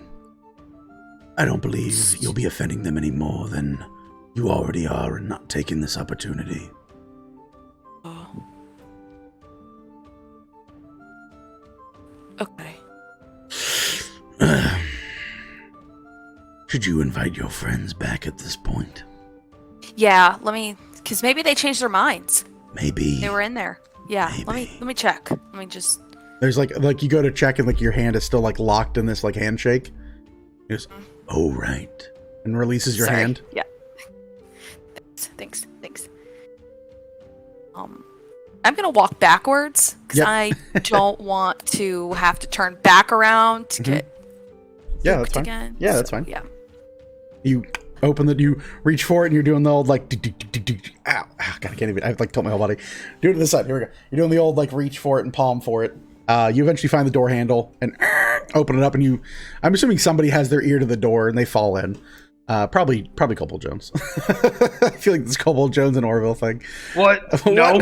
Ear pressed to the wood, listening in the whole time. It's literally the entire group. It's like the Scooby-Doo scene. We all just fall in. It's very fitting. Gil Nova definitely has like some Scooby-Doo-isms in their design. I kind of appreciate it. So yeah, you guys all fall into the room. Huh? So I have a stethoscope on the door. Oh yeah, that's fine. So yeah, you guys just all hear fall from the in. bathroom hollering, "What's going on, guys?" Yeah. Oh yeah. Actually, Morgan has not returned back to the estate in over 48 hours at this point. I think she was there in the morning of the first day, and she's not been there since. She's probably being like an assassin or something. It's called being a cleaner. Hey, yo, with that. Anyway. So yeah, with that, Gil Nova kind of looks you all over, goes, in the interest of open and full disclosure, I don't believe keeping any case files or discovery from other members of this team. Your Celeste and I discussed a matter in which they might entreat themselves as the sole representative for your group, of which we have no interest in, being that we seek a trustworthy selection of individuals to herald the principality here in this plane of existence, this world itself. She, of course, declined, but spoke that maybe you all would change your minds. Again, we do not seek to control you. We do not seek to dictate from on high as to your means or what your values might be. We are simply looking for the assurance that once you are gifted these godly things in this realm, that you all will be amicable to the principality of Paruk. I'm sure you can understand our hesitation and requirement as we have so laid it out. You seem to have this attachment, the idea of what will be your soul, to which we understand, but you have to, of course, agree that should you ascend by our assistance, it is a required thing that we have an option to defend ourselves from godlings.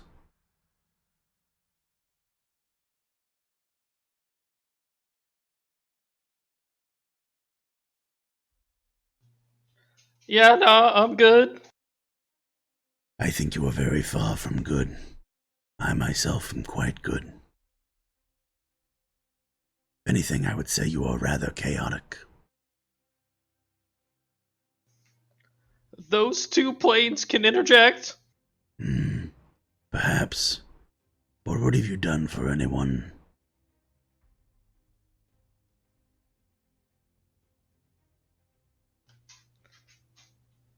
Probably nothing that would impress someone like you. Well, you have me there, I will admit. It's always interesting to see where the values are placed, however.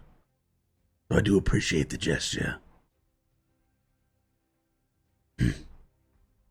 Well, I do believe that will be it then.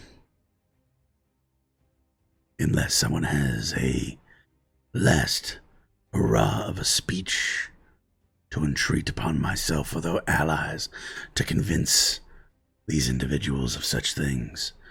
There was an understanding that should the Purple One die, the rest of you might be able to see reason, to which another member...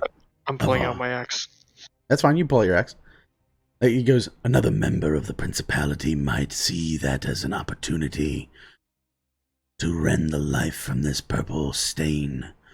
But I myself find a number of uses, a number of respects, an open civil discourse, and the written word of law in which I find myself. A hobby of mine. So you may thank Vel Sharoon for their mercy, Purple One, for it is not in my nature to kill you where you stand, simply because it is easier to do so than it would be to convince you. You're welcome. I don't want your thanks. I'm gonna just leave. All right. Cole Jones scurries out of the room. You asked to have everyone here so that they could express their own feelings and views on this matter and understand it, so at this time, does anyone have any more questions before coming to our conclusion? Did you say I could express my views? May do whatever you so choose, my green individual. I can't see shit, so there ain't much to express. Y'all carry on. A stigma you have. Would you A like ligma, that? you say? You see Gilnova turn and look to Velithil and go, would you mind terribly if I restored this individual? That is his decision to ask for it. You there, blind one. Do you wish to see clearer than you have ever seen? I don't see why not. Very well.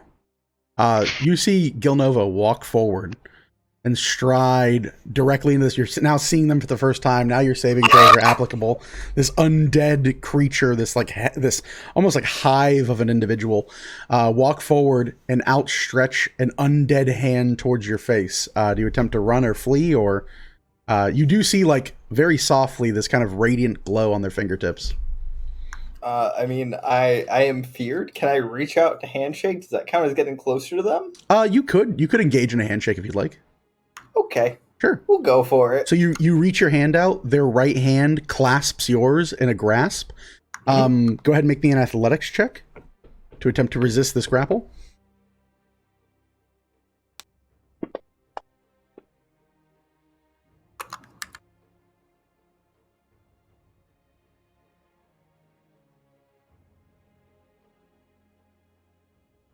Boop, boop, boop.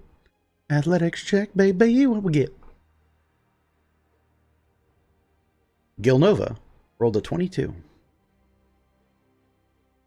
Well, I've got a -1, so I don't think I'm beating that. Hey, we'll see what Everett has crits to say. happen, baby. Crits happen.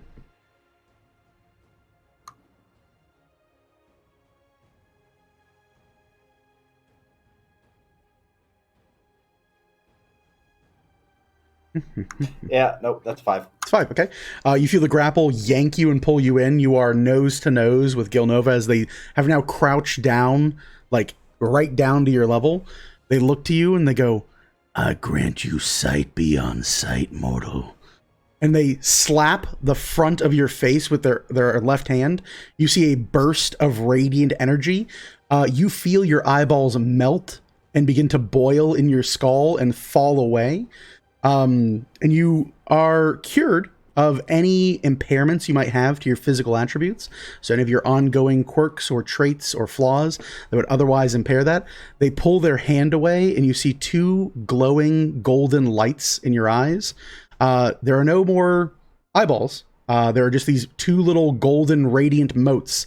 You now have true sight up to 60 feet permanently.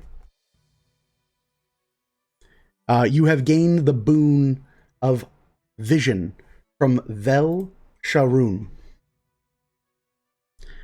Additionally, Can I get that in writing after the session? boon of vision from Vel Sharoon. Vel Sharoon is VELSHAROON.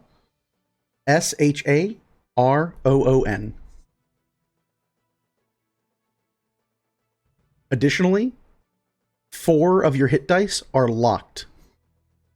You do not have access to them. You cannot spend them. You cannot recover them. They cannot be used for item interactions. Okay. You're welcome. Thank you. So he does kind of like lean, or they kind of look into you and go, "You are very welcome, mortal.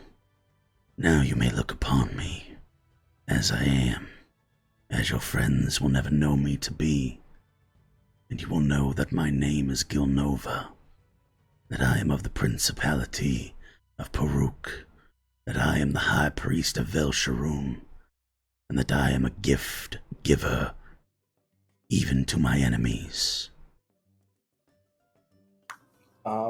Does he appear any different than what You look and you see a bright golden radiant soul of a almost like this like strange looking creature that doesn't seem quite elven, but doesn't seem quite like even like the term humanoid is kind of like a far reach on this individual. You are kind of looking at like what would be have you ever seen like, so if we get into like more like Hindu aspects of it, like Kali with like the 6 arms. Mm-hmm. Right? You see a creature that is a bug-faced, like, demon of a thing with 12 eyes, 6 on each side, large, heavy, dripping mandibles, and 6 curled arms that are all in various, like, kind of like points of prayer. Okay. Additionally, 2 legs? It's still 2 legs. Okay. But 6 arms. Okay. Yeah. Got it. But it's very, very insect-driven, very bug-focused. Okay. Yeah. But it is like this blinding, almost golden spirit And it radiates actually like calmness and understanding. There's no sense of fear anymore because you can't see the physical form of Gilnova anymore. You just see this thing's spirit. Alrighty.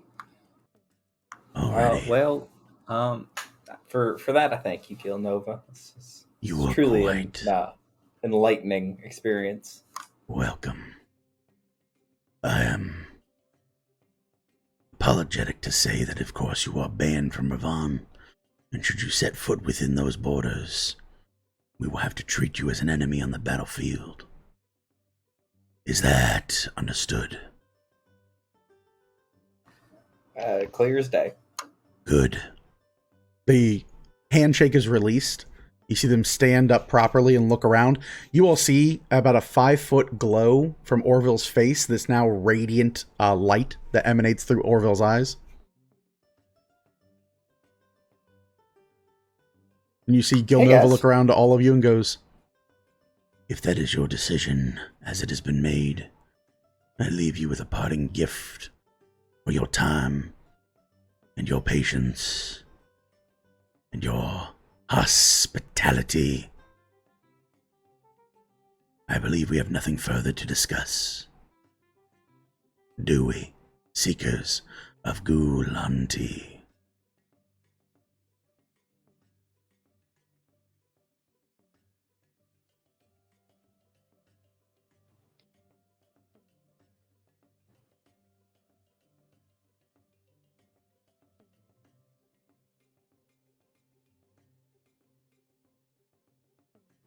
Thank you for your time, Gilnova. And thank you for all that you have done for my associates. I wish we could have been allies, but that is not a spell that avails itself to me in this lifetime. Very good, and have yourselves a great mortality. in a flash, you see a ball of energy drop from the front of Gilnova's buttoned up front, his jacket, or their jacket. You see this ball of light drop out, almost like being lifted down from strings of spider web.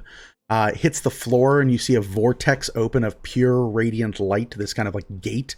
Does anyone in the room speak Celestial? Yes. Okay.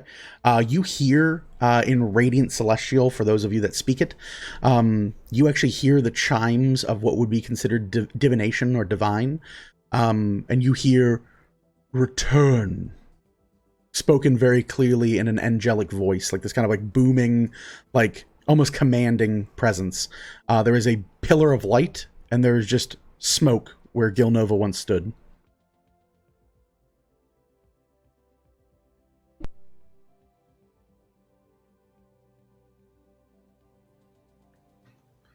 Fucking angels, bro. Did we make the right choice? Well, that was certainly something. That You way guys you saw keep the the 6 arms, right? jackets. Well, your eyes are made of literal golden fire right now. There are crackling, cindery glows to their eyes. Yeah, I don't think I've ever seen better. Mm-hmm. You look over. You actually see, Orville. Ooh, shit! You had an eye impairment. Now you don't. So let's start here. Let's start with the fun stuff. I'm so excited.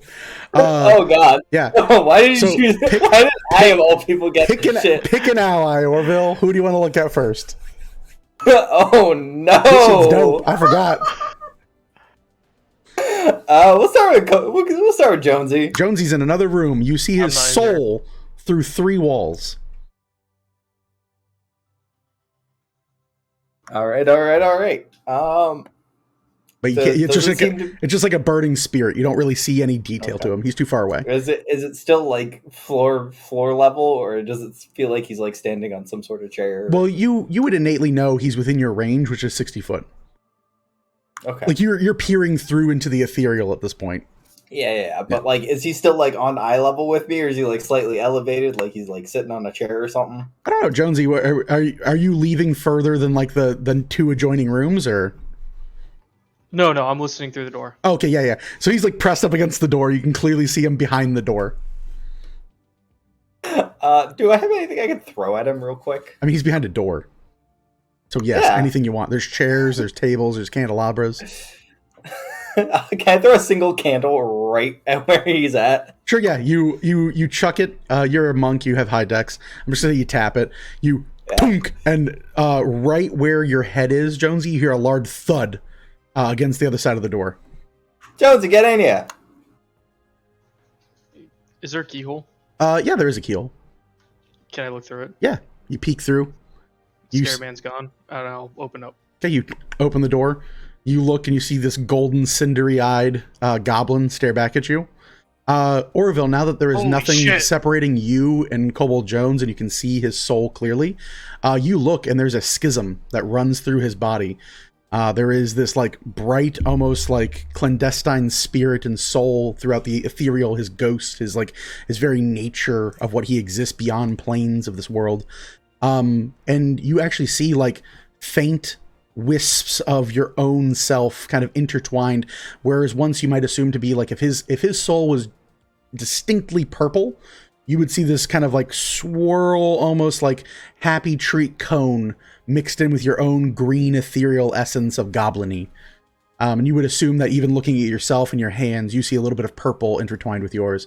As he stands and stares at you, there's a small connecting thread of red crimson that seems to connect the two of you.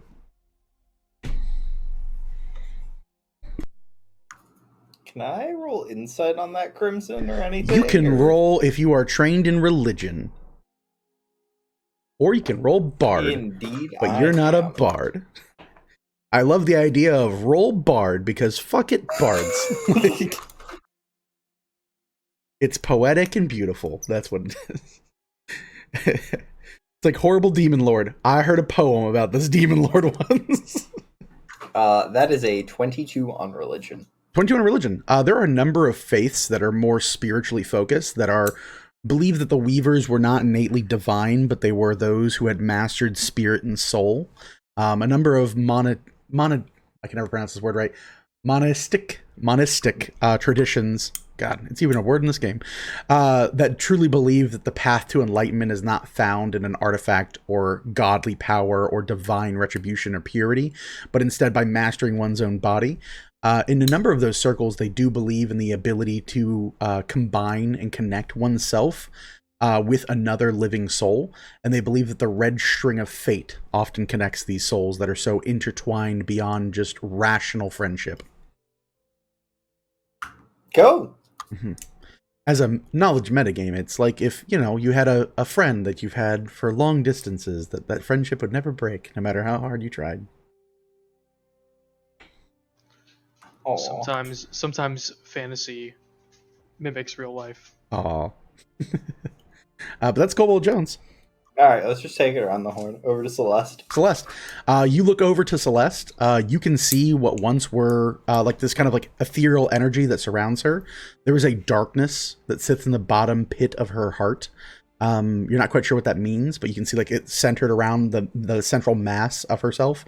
And you can look and you can see what would be vestigial kind of like wings that seem to emanate from her back are instead these blackened strands of dark wispy clouds that seem to trail both beyond the ephemeral light that you're looking upon as well as this kind of shadowy tendril darkness, and you can almost look and peer into her very nature and you're seeing this kind of cloudiness to it. You're not quite sure what it means, but there seems to be this kind of like rolling thunderstorm that's just beneath the surface of Celeste. Let's not go shaking that. Yeah. That You also do note one other thing. You see what appears to be strands of solid gold light that sit in the depths of her stomach. Celeste, quick question. What'd you have for breakfast this morning?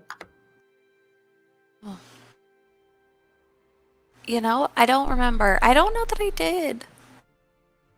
Hey. All right.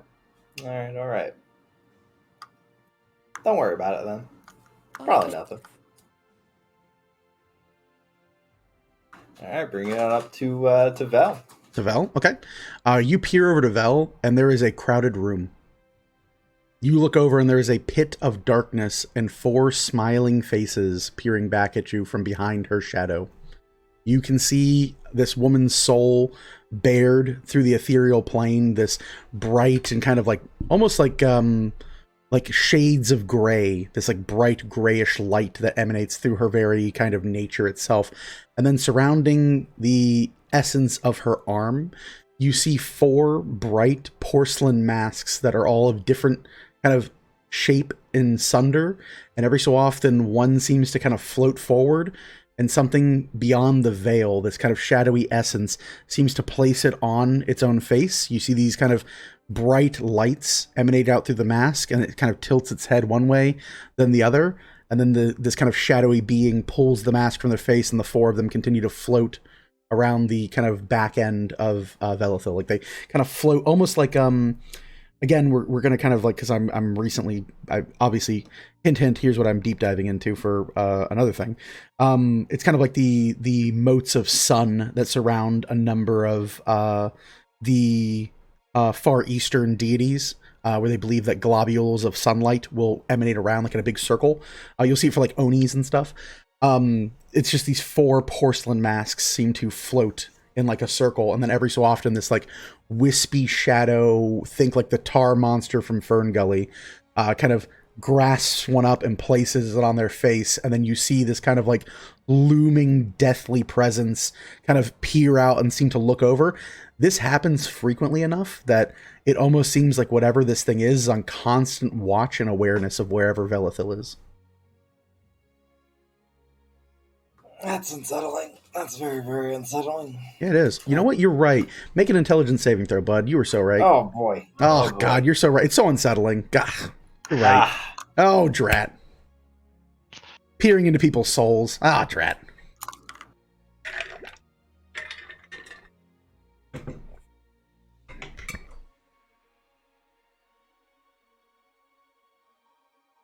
That's an 8. It's an 8. You lose a point of sanity. Oh, boy. Mm-hmm. Mm-hmm. And then moving on to JJ.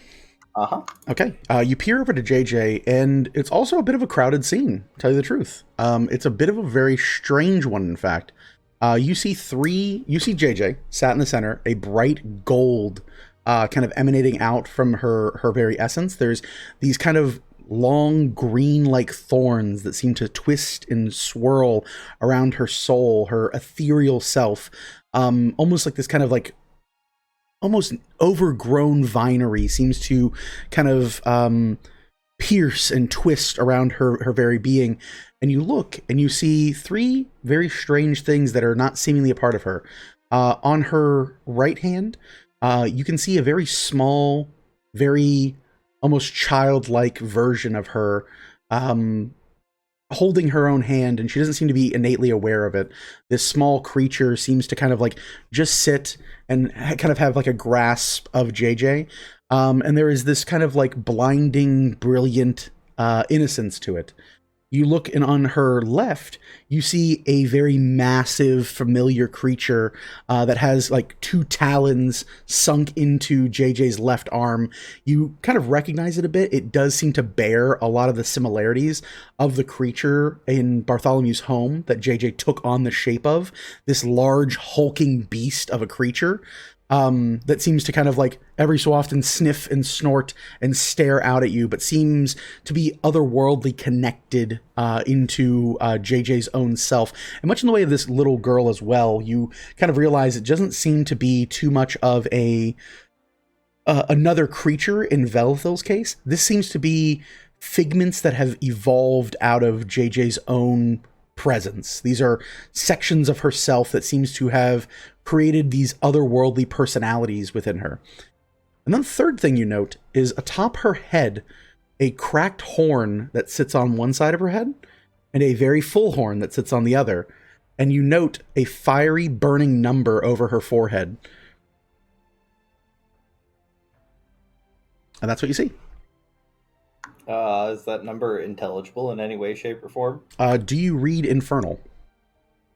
I'm sorry, it'd be demonic. Nope. If you do not read demonic, you cannot read the number. It looks very Satan-y. Definitely some Satan Ooh. vibes off that one. Boogie. Uh-huh. What Well, what do your goblin eyes see? What do your goblin eyes see? the melted floor, or themselves melted upon the floor, or wherever they went off with them. I don't really know. That's true. I don't think these are goblin eyes no more. No, those were a gift, a parting gift. Ah.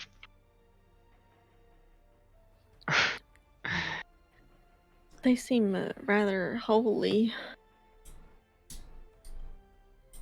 Yeah, yes, JJ. There are a couple of holes in my head now. Thank you.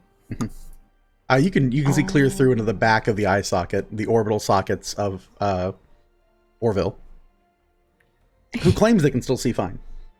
I'm gonna change into Orville. Sure.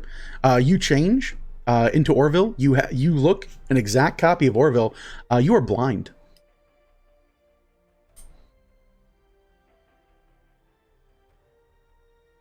You guys look, and those of you that can see Kobold Jones as Orville, you look, and there are, where his eyes should be, an exact copy. There are these two kind of just like listless gray spheres, and the irises have become dull and faded. Well, that sucks. I'm gonna ship back. You Or, hang on, 1 second. Oh. Well, that sucks, and I'll ship back. You turn back into. Yeah, whatever otherworldly boon this has been bestowed or forced upon Orville is, it affects your bond in a strange way as you attempt to emulate them. Which really, I think I initially had said it's kind of like disguise self. It's more like alter self in a weird way. You're more like truly shape shifting into each other when this happens. So I spoke too quickly when I was introducing the ability. It's a full like embodiment of that person. You're literally like drawing upon the bits of their soul to forcibly change your shape.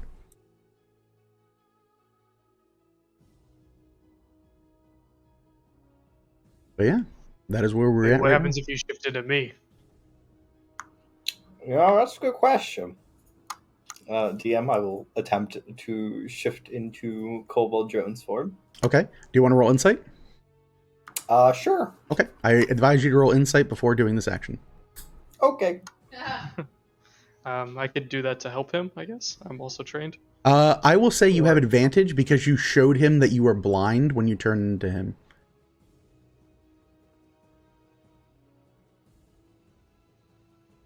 All right. We will take the 19 and not 19? 6 for 24. You come to the realization almost immediately, but you have the initial like, oh, I wonder what happens if I do it. And you have the realization immediately that if you interact with your Fey-touched gift while also under the effects of this boon, the consequences or interaction could be unknowable and unforeseen. It could effectively bleed into the bond that you and Kobold Jones share. If that's a good thing, maybe. If it's a bad thing, you don't know.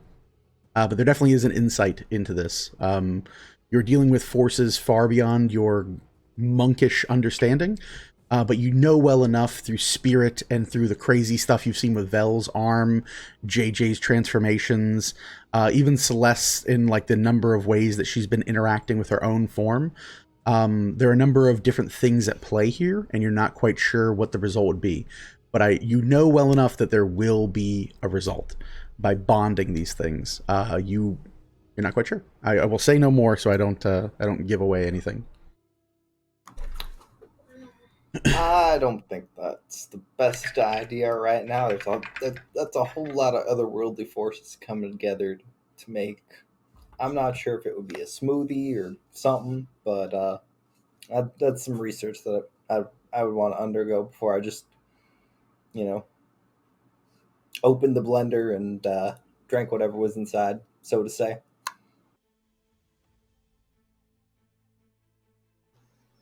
Sounds like you might be opening the... I don't know why we're using this because the blender doesn't exist, but it sounds like you'd be opening the blender with the lid off. You could blend things here, yeah, sure. Chop it into very small pieces and then smash it with a hammer. We have very talented artificers. I'm sure someone invented a blender. A kobold blender is just 3 kobolds with hammers and knives. I don't know what you're talking about. Or just me. It's 3 kobolds named Blender. No, You tie a that's what rope they around called one me in- kobold and then release it to spin him really quick. That's what they the called kobold top. Kobold Jones in medical school. Oh yeah. But yeah. I fixed a lot of meniscuses. Ooh. And I say fixed Fixed. with air quotes. Yeah, they didn't need it anymore. He said drop kicked afterwards. But yes, you view these people bare as the ethereal realm would show them. As truesight is kind of bonkers.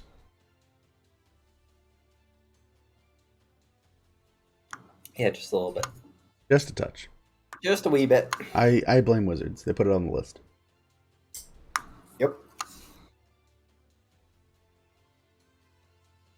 Well, our best hope now is that they just stop singing our praises and don't start defaming us at this point. Yeah. Because that's a lot of goodwill. That's alright. I'd rather be notorious than famous anyway. Somewhere deep within the heart of the city, the words echo, "Notorious."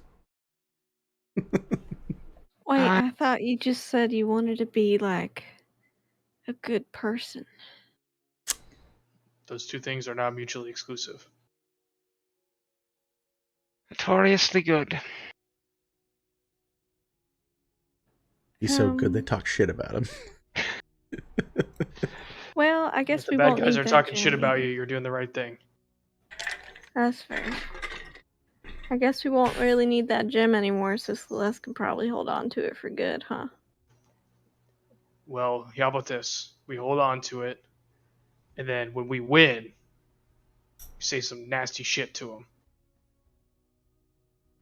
Well, if we ever need passage through Ravon, We're not You know, I I gotta know. say, getting I know that. you guys are really like not super into it, but Black Ram is feeling more and more like a potential opportunity here. that has to do with going into Ravon, so Yes, but it would be leading a rebellion against the prince. It's who has the backing of 13 our liches? new enemy, yes. Well, one. One. While I'm sure their whole council cares about various matters, I'm guessing each one is carrying out their own efforts. I doubt that there's so much oversight. I think this is likely just Montserrat's game here. Gotcha. Because Gilnova was solely for contractual obligation.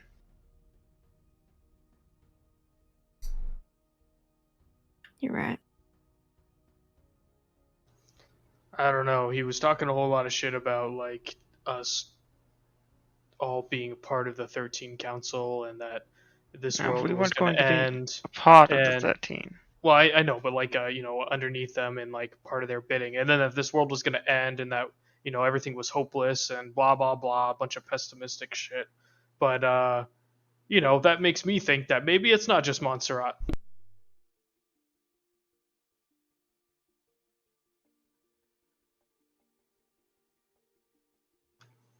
And it makes me wonder if there's something else here that they don't want to talk about that wants them to be in this world. Because, I mean, all that they keep saying is that this world is a bunch of nobodies, that nothing important is happening here, and that we're all going to succumb to demons and devils and whatever, right? But yet they're here, making their way. They're not wasting their time. But we know, at least I Yeah. think I know what he's doing. The pillars were draining energy. Like, it's all batteries to serve whatever purposes they have in other planes. I was about to say too, I'm pretty sure we're all aware of what's to our direct west, well, southwest. Yeah. That's a big deal. lots of stuff out that way. To the southwest. Yeah. Maybe our whole existence is purpose. To the southwest. I mean, that place fucking sucks. It probably does, but I wouldn't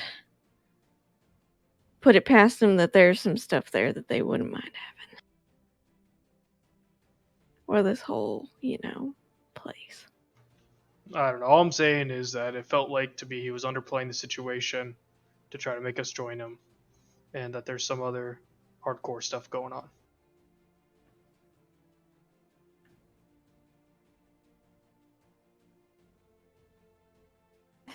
So, thought here.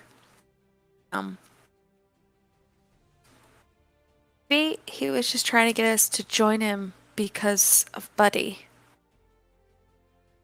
If we were on his side, then the weapon wouldn't be against him. Isn't he scared because of that weapon, or do you think he was really scared of the goose? I mean, I'm scared of that weapon too. I think a lot of us are scared of that weapon. I But I think it's it's more Buddy. so the goose in the whole situation. I mean, it could be Buddy, but I mean, again, I just want to let y'all know there's Artnum. There's a whole other half of the world. There's so much that they could want here. Honestly, I believe what Gilnova inferred in that him leaving us there was more just a forgetful nature, or rather aloof individual. No way. No, they were watching us the whole time. Isn't that what he was saying? Talking about us the whole time? There's no way he just forgot us. When he had the prince to use, more important things. We'd Buddy succeeded saved us, already. and I don't think that we should take that lightly. I'm not. I'm talking about Montserrat. No, I know. I'm just saying that I am pretty certain that he did not forget us.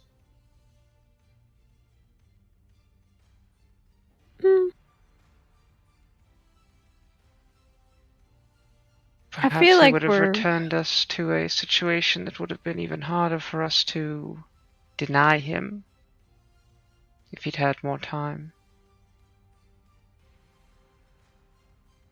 What if he was protecting us? I mean, from, you from believe his whatever buddies? you guys want. I'm just letting you know how I feel. It's what I all know. conjecture. I'm not believing anything. I'm just trying to put pieces together with the information that Gilnova gave us, and I understand that much of it could be. I don't believe he spoke lies, but there's likely many holes in bits of it. I feel like we're trying to make sense of a situation that's out of our grasp at this point anyway.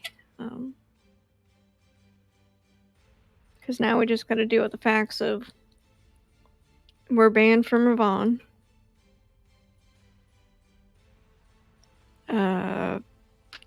Not quite sure what kind of time the Black Ram's gonna have. We got, I don't know what else we got. Whatever we were researched with Orville earlier. That was a lot. Well, that's a good question, actually. And do we want to speak to the Ram?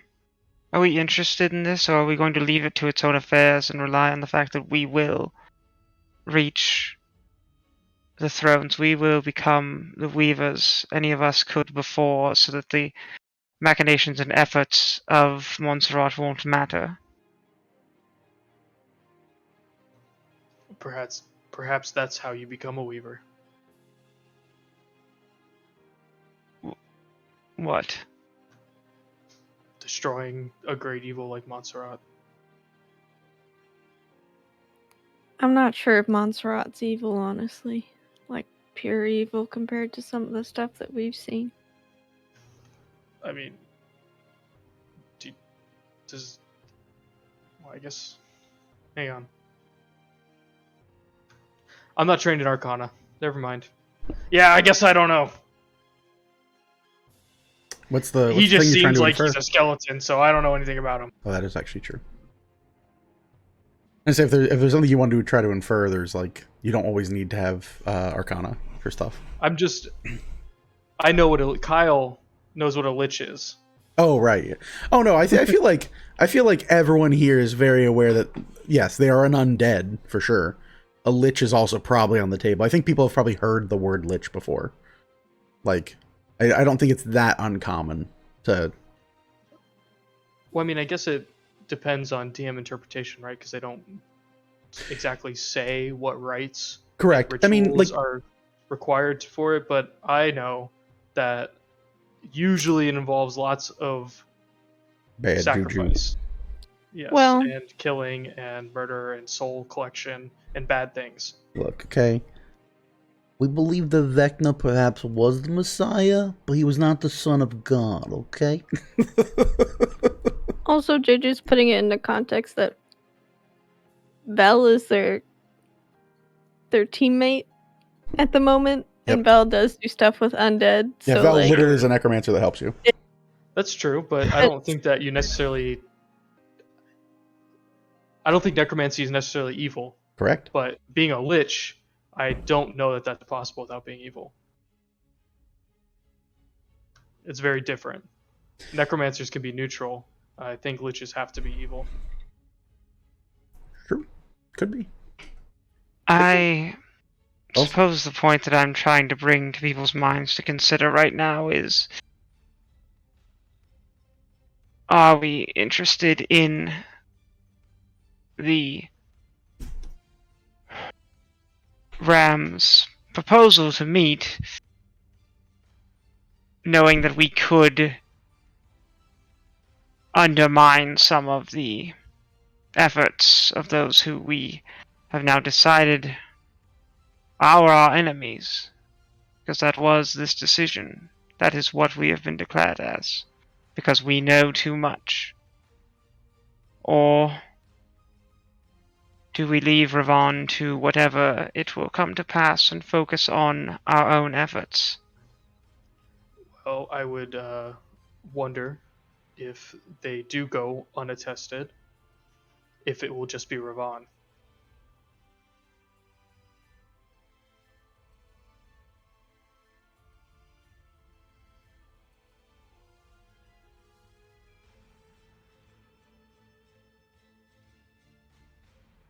No, I suppose it wouldn't be. it sounded like they want the whole thing. The whole Can't thing rule the over. world without taking it over. Mm-hmm. Sure would be interesting to see them try and fight whatever's in Artnum, though. That could be fun. I know the dwarves would probably last a long time, but those elves, they'd be screwed immediately.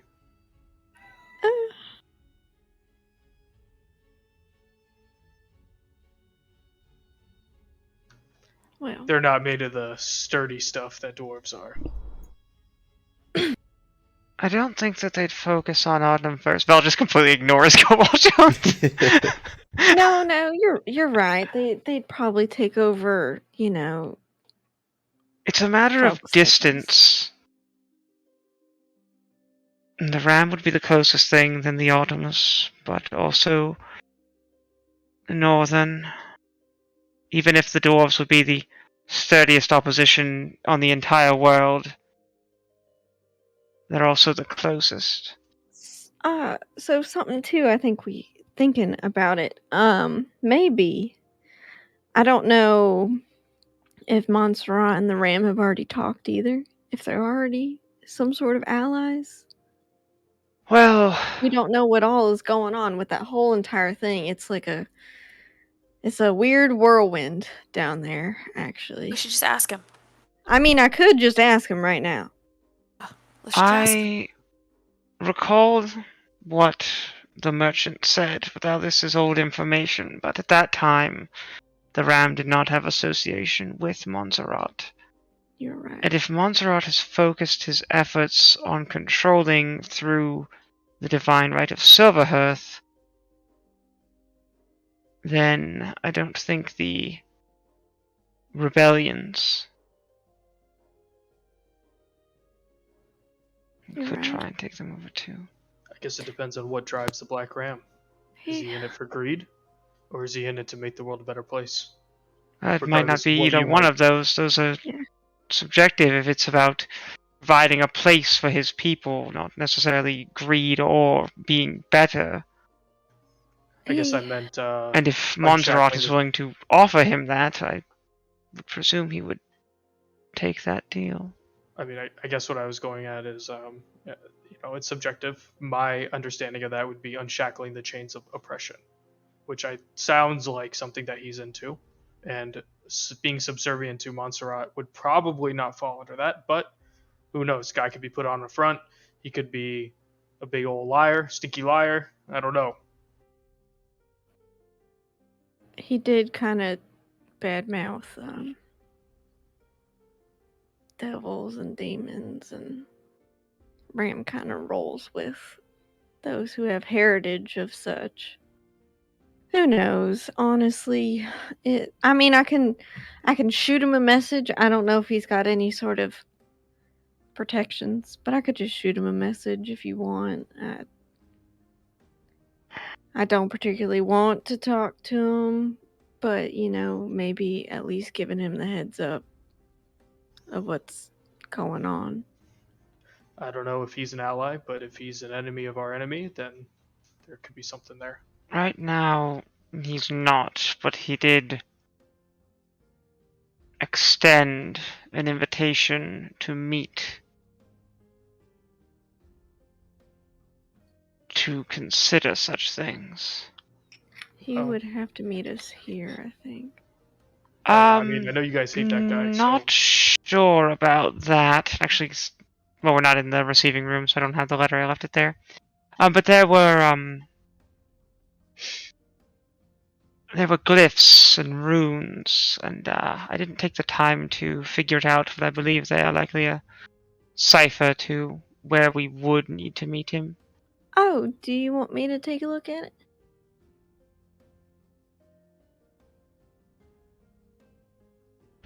Oh, let's head back to the receiving room and see if you can make heads or tails of it. Okay, yeah, let's do that. All right, so you guys heading back to your rooms? The receiving room. Where the mail is. Yeah, you guys head back into the receiving room. What are we looking at? The letter from the Ram that had a series of glyphs and runes likely to be a cipher about a meeting location. Mm-hmm. You easily procure it. You look upon it, and you can see there are various strange-looking glyphs and sigils that run the length of the bottom, seeming to require encryption or decryption, rather. JJ's gonna cast Comprehend Languages on herself. Okay. It bears no known language. Okay, and does it look like there's any sort of cipher on the paper or anything? Go ahead and give me an investigation check. Can I help her? Sure, if you guys are investigating together and you're both trained. I am trained in investigation. Yeah, I am. Okay. You can offer your assistance. You try to tackle it together. You may roll at advantage, JJ. Nat 20! Fair enough. You look it over, and yes, it does appear to be a number of strange things within the text of the letter that emanate a kind of like almost like things are done in like different hand. You can tell that things were written in like this letter was drawn in someone's right hand while this one was penned in someone's left hand.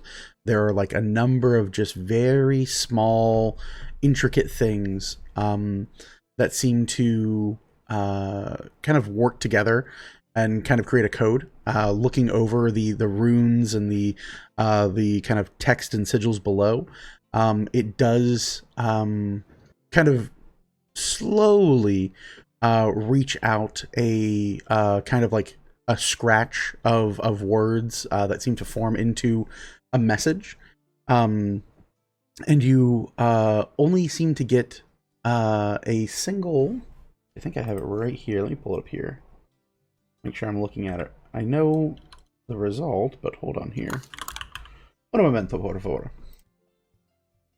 Yeah, okay. So yes, it spells only a single letter or a single word, which is Thul. Thuul. Well, well, well. Looks like we don't have to go south anyways. We could hit up Thule. And I think that's on the way to wherever Orville wanted to go, and I think we all wanted to hit Grim Village anyways. Just out of respect.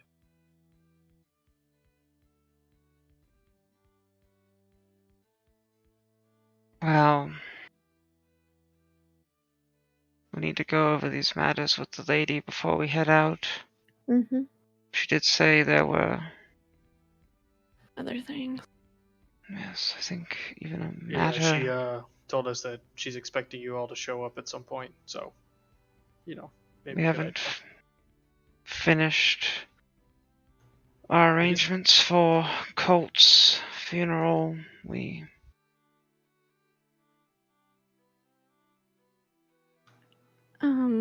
I'm happy to arrange that in the morning if y'all want me to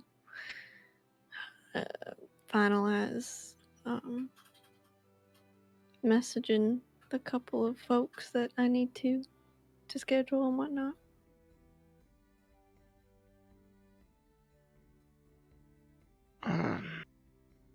Does anyone want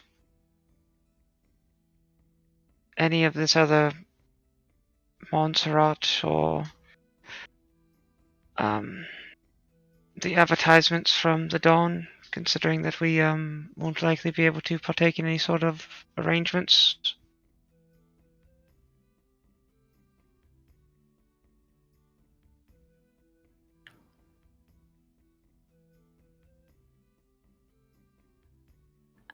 I'll probably put the stuff for Montserrat in storage just for personal confidence, safety, whatever. And I can help you pen a nice letter to the Dawn explaining the situation if you'd like.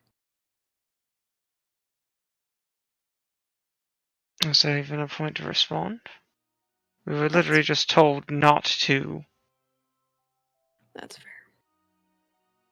So, to send an active, easily received letter, I don't want to incite the repercussions so quickly.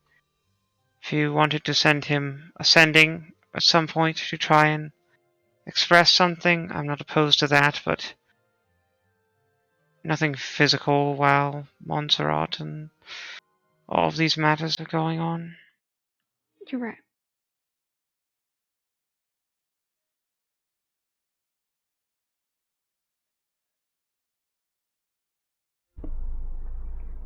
I think the advertisements from the Dawn, though, the cutouts of us might come in handy at some point or another. I think bringing them with us, maybe in this here fancy bag, we can somehow manage that. Seems magical enough. I'm not 100% certain on how it works, but I've told a whole lot of stuff, so I don't see why a few cutouts wouldn't be within a whole lot of stuff. We could definitely try putting them in. It's just getting the pieces in the hole. Mm-hmm.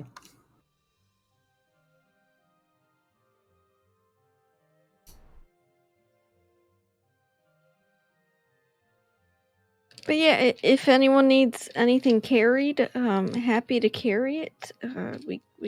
It frees up a lot of space and a lot of won't hurt your backs as much. I don't know if y'all had that problem in primary, or anything. Those heavy textbooks. No, I had a couple of piles of bones that I had to leave behind on our broken wagon because I wasn't going to carry them around everywhere on my back. I've got I mean, I can carry like, probably another 100 pounds. Well, we can make a bone zone. Bone. Bone Zone. Sorry, I love A Brooklyn Nine-Nine. bone. Can't help it. I A Bone saw's ready. It's good. Pile of bones. Orville welcomes me to have a bone zone within his bag. Okay, well, you've got many places to stick well, your Don't you own his bones. bag? As recently That's a married evidenced man. by me having my eyeballs melted out, it might not be the best for me to be holding back with everybody's valuables in it. I'm just saying. The glowy eyes. Oh. Whoever you want it on, then. I mean, you purchased it, right? Yeah, I purchased it so I wouldn't have to carry all that gold. Now I don't have all that gold, so solved my problem. Having gold problems, I feel bad for you, son. I got 99 problems, but a bag ain't one. Hit me. DM gives you 5,000 gold. Also, here's this bag of holding 5,000 gold. All right, well, that 5,000 gold, problem solves please. itself. Well, I guess the Some question things just is, solve themselves. if you don't want to carry it, who do you want carrying it, Orville? Whoever might not follow in my lead. Sorry, Cobalt, I think that means you're out. It's alright, I don't want your dumb bag anyway. Damn. Oh, yeah? Could a dumb bag do this? Oh! It's a bag of birds. I don't know. Let me try my bag. And then I can't do it because I have to push to talk, but I'll do it and then hit you with the Well, devil. two better than one. I guess you got me there. She got me there. Oh, good lord. All right. Anything else you guys want to do before heading in for a long rest? No? All right. JJ's gonna attempt to check in on Basler. Sure. You checking on Dazzler? Mm-hmm. All right. Yeah. You focus. Go ahead and give me just a straight charisma roll, we'll say. You're trying to connect with this uppity demon.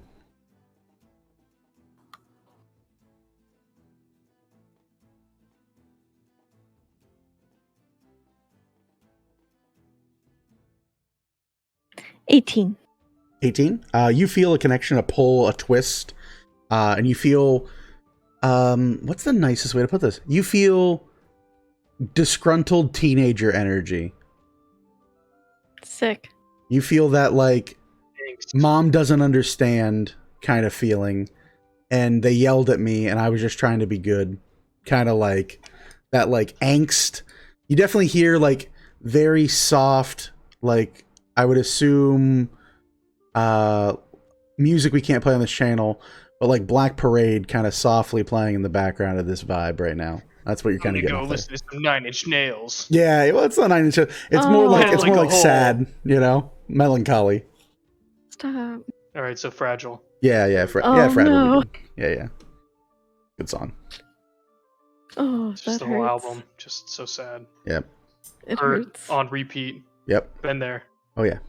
Interchanging between the 9 Inch Nails version and the Johnny Cash version, just back and forth. The Johnny Cash version is the real version, and then the 9 Inch Nails is a great tribute song. Nope, other way around. You think so? Yes! It is the other way around. Finally! I love knew the Johnny someone Cash would version agree best. with me on this.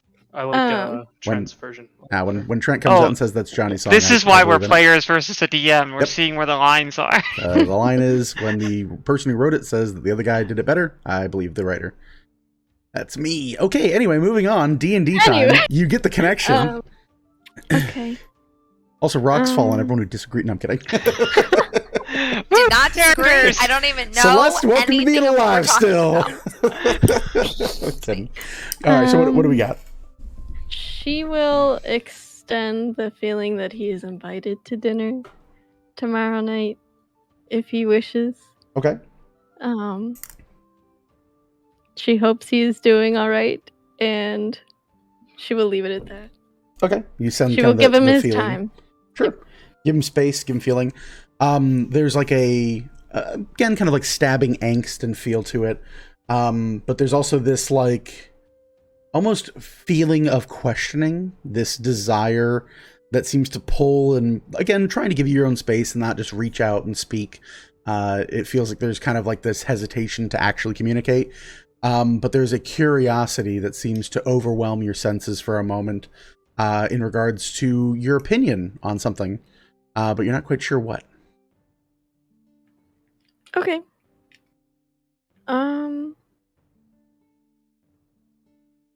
She will question back. Okay. Go ahead and give me a, we'll say, intelligence saving throw on this one.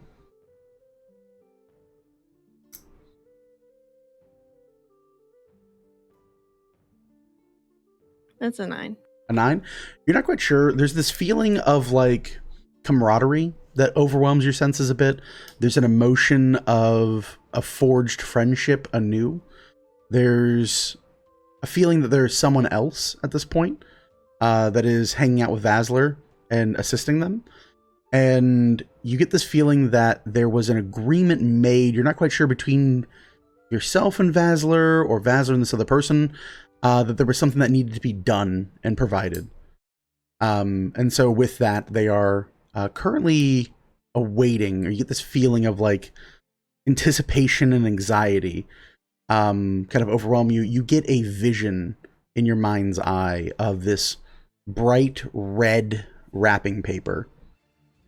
And you can only hear the crinkling for a moment in your mind's eye. Okay. JJ will send back confusion. Okay. Nothing returns. Can she, within her mind's eye, unwrap this? You don't so much feel it ever being wrapped up. It does seem to be kind of laid over something. And you feel a sensation kind of beckon you to a place that you believe you are safe. You get the feeling and you kind of discern a bit that whatever this is has been left for you in your room. Okay. She will go to her room. Okay. Head to your room. For everyone else, you guys head to your rooms. Okay. I am actually going to head to the bathroom and see if anybody's in there. Sure. You ding ding ding ding ding. You hear a response coming back from the bathroom. And you hear, "Okay, bud." Room, sorry. Excuse me, sorry. And then I'm gonna make my way to JJ's room. Yep. You make way to JJ's room. JJ, you've already arrived in your room. Yeah. Inside your room, in the very middle of your room, there is a very large red wrapped box with a beautiful bright blue sky crested bow. The box is massive, and I mean like probably like 3 foot by 3 foot. Okay, she'll unwrap it. Okay, you unwrap it, falls apart into pieces. You see the box kind of fall, plates into it, and a small bit, like you see like this like various deflated and destroyed balloons are all popped in there, like they didn't survive for how long they've waited. But like one balloon kind of half-assedly like flutters into sight. There's an individual that's been cut into various pieces and laid in this box. And there's a note stuck to their chest, and they're wearing this very ornate and familiar mask you remember seeing from the poor kobold child that went missing. She'll read the note. The note is in beautiful, glorious elven handwriting. Do you read elven? I do. You do. You see this delightful calligraphy kind of sprawled across this note. You hear, "Dearest JJ Lightning, my servant," it's been scratched out, "partner," scratched out, "associate," scratched out, "friend," question mark, 3 blood drops next to it, ... whatever you are, I am using this elf man that you provided me to tell you I am not sorry, but totally right on this one. I want you to know that I'm going to make this right between us because you were my first follower. You're welcome. Also, tell that green guy to suck it because I'm clearly the best. Yours truly, Vasler. Penned by the hand of Bartholomew Buddy Iridan. P.S. I haven't found all of them yet, but expect more boxes soon. And then there's just 5 X's. No O's.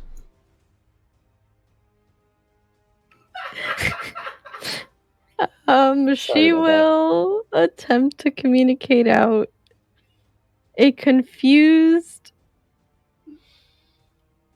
but happy and grossly entertained feeling. Okay. You kind of convey this feeling. And you hear a voice in your room. It goes, Glad that you like it. and you see this large, tall rat folk walk out from the corner of your room and slowly turn and just open the door and walk out. Oh.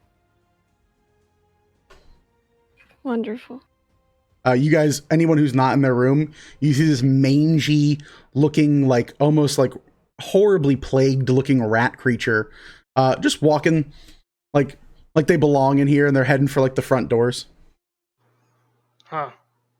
This lady really has a rat problem here, huh? Oh yeah, 100%. As long as he sees himself out. Yeah, no, like literally just like making like a poop poop poop.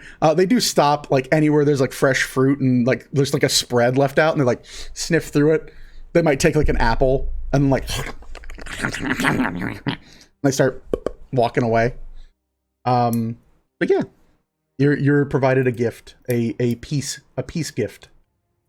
She's gonna keep the mask. She's gonna tuck it away. Oh yeah, so you peel the mask off the person's severed head. Yeah, you peel the mask off the front of their face. You look, their mouth is kind of sewn in this like really crooked looking way to where only like the very front part of their lips is still open. And the inside of their face has been very heavily tattooed in demonic looking runes. Like these kind of infernal markings run the length of their face underneath the mask. Okay, she's gonna sketch those markings too. Yeah, easy to do. So with that, I believe this is a good place to stop for now. We'll be continuing downtime throughout this week. As always, guys, I have been Kareem Zamir. They have been the Seekers of Galani. This has been Second Wake. And I would like to formally welcome everyone to Chapter 1. It's been a long time coming, but I'm really happy everyone finally made a choice to do stuff, guys. So yes, for my longtime players, they will know what that means. For my short-time players, who knows what that means. Morgan, miss you dearly. Hope everything's going well. Hope you enjoy your time off. We're going to raid our friends, the Pale Dragon. They are super great people. They found us via YouTube. The YouTube comment section reached out. They actually started streaming their games after watching Second Wake, which is really cool. Their DM's a super cool guy, so let's show him some love. Let's go ahead here as well. And if you guys are subscribed to the channel, any goblin emote at all, just spam it in their chat. We'll try to threaten them to steal their shoes. I might be live on Tuesday, so keep an eye out for that. No promises though. We're kind of playing it loose and fast. It's been a heck of a last 2 days, and upcoming this weekend we're doing a bunch of stuff. So busy. I do apologize for it, guys. I will make up content for you whenever. I mean, I'm really under no obligation. But no matter what, Second Wake will happen or some kind of cool D&D stuff every Monday night. That is all I will promise you for right now. As always, love your faces. Hope you guys are having a great night. Thank you for sticking with us, you level 20 characters. Don't sleep on your arm in a bad way, and don't bang it against the door. There you go. Hope you guys have a great one. Peace out.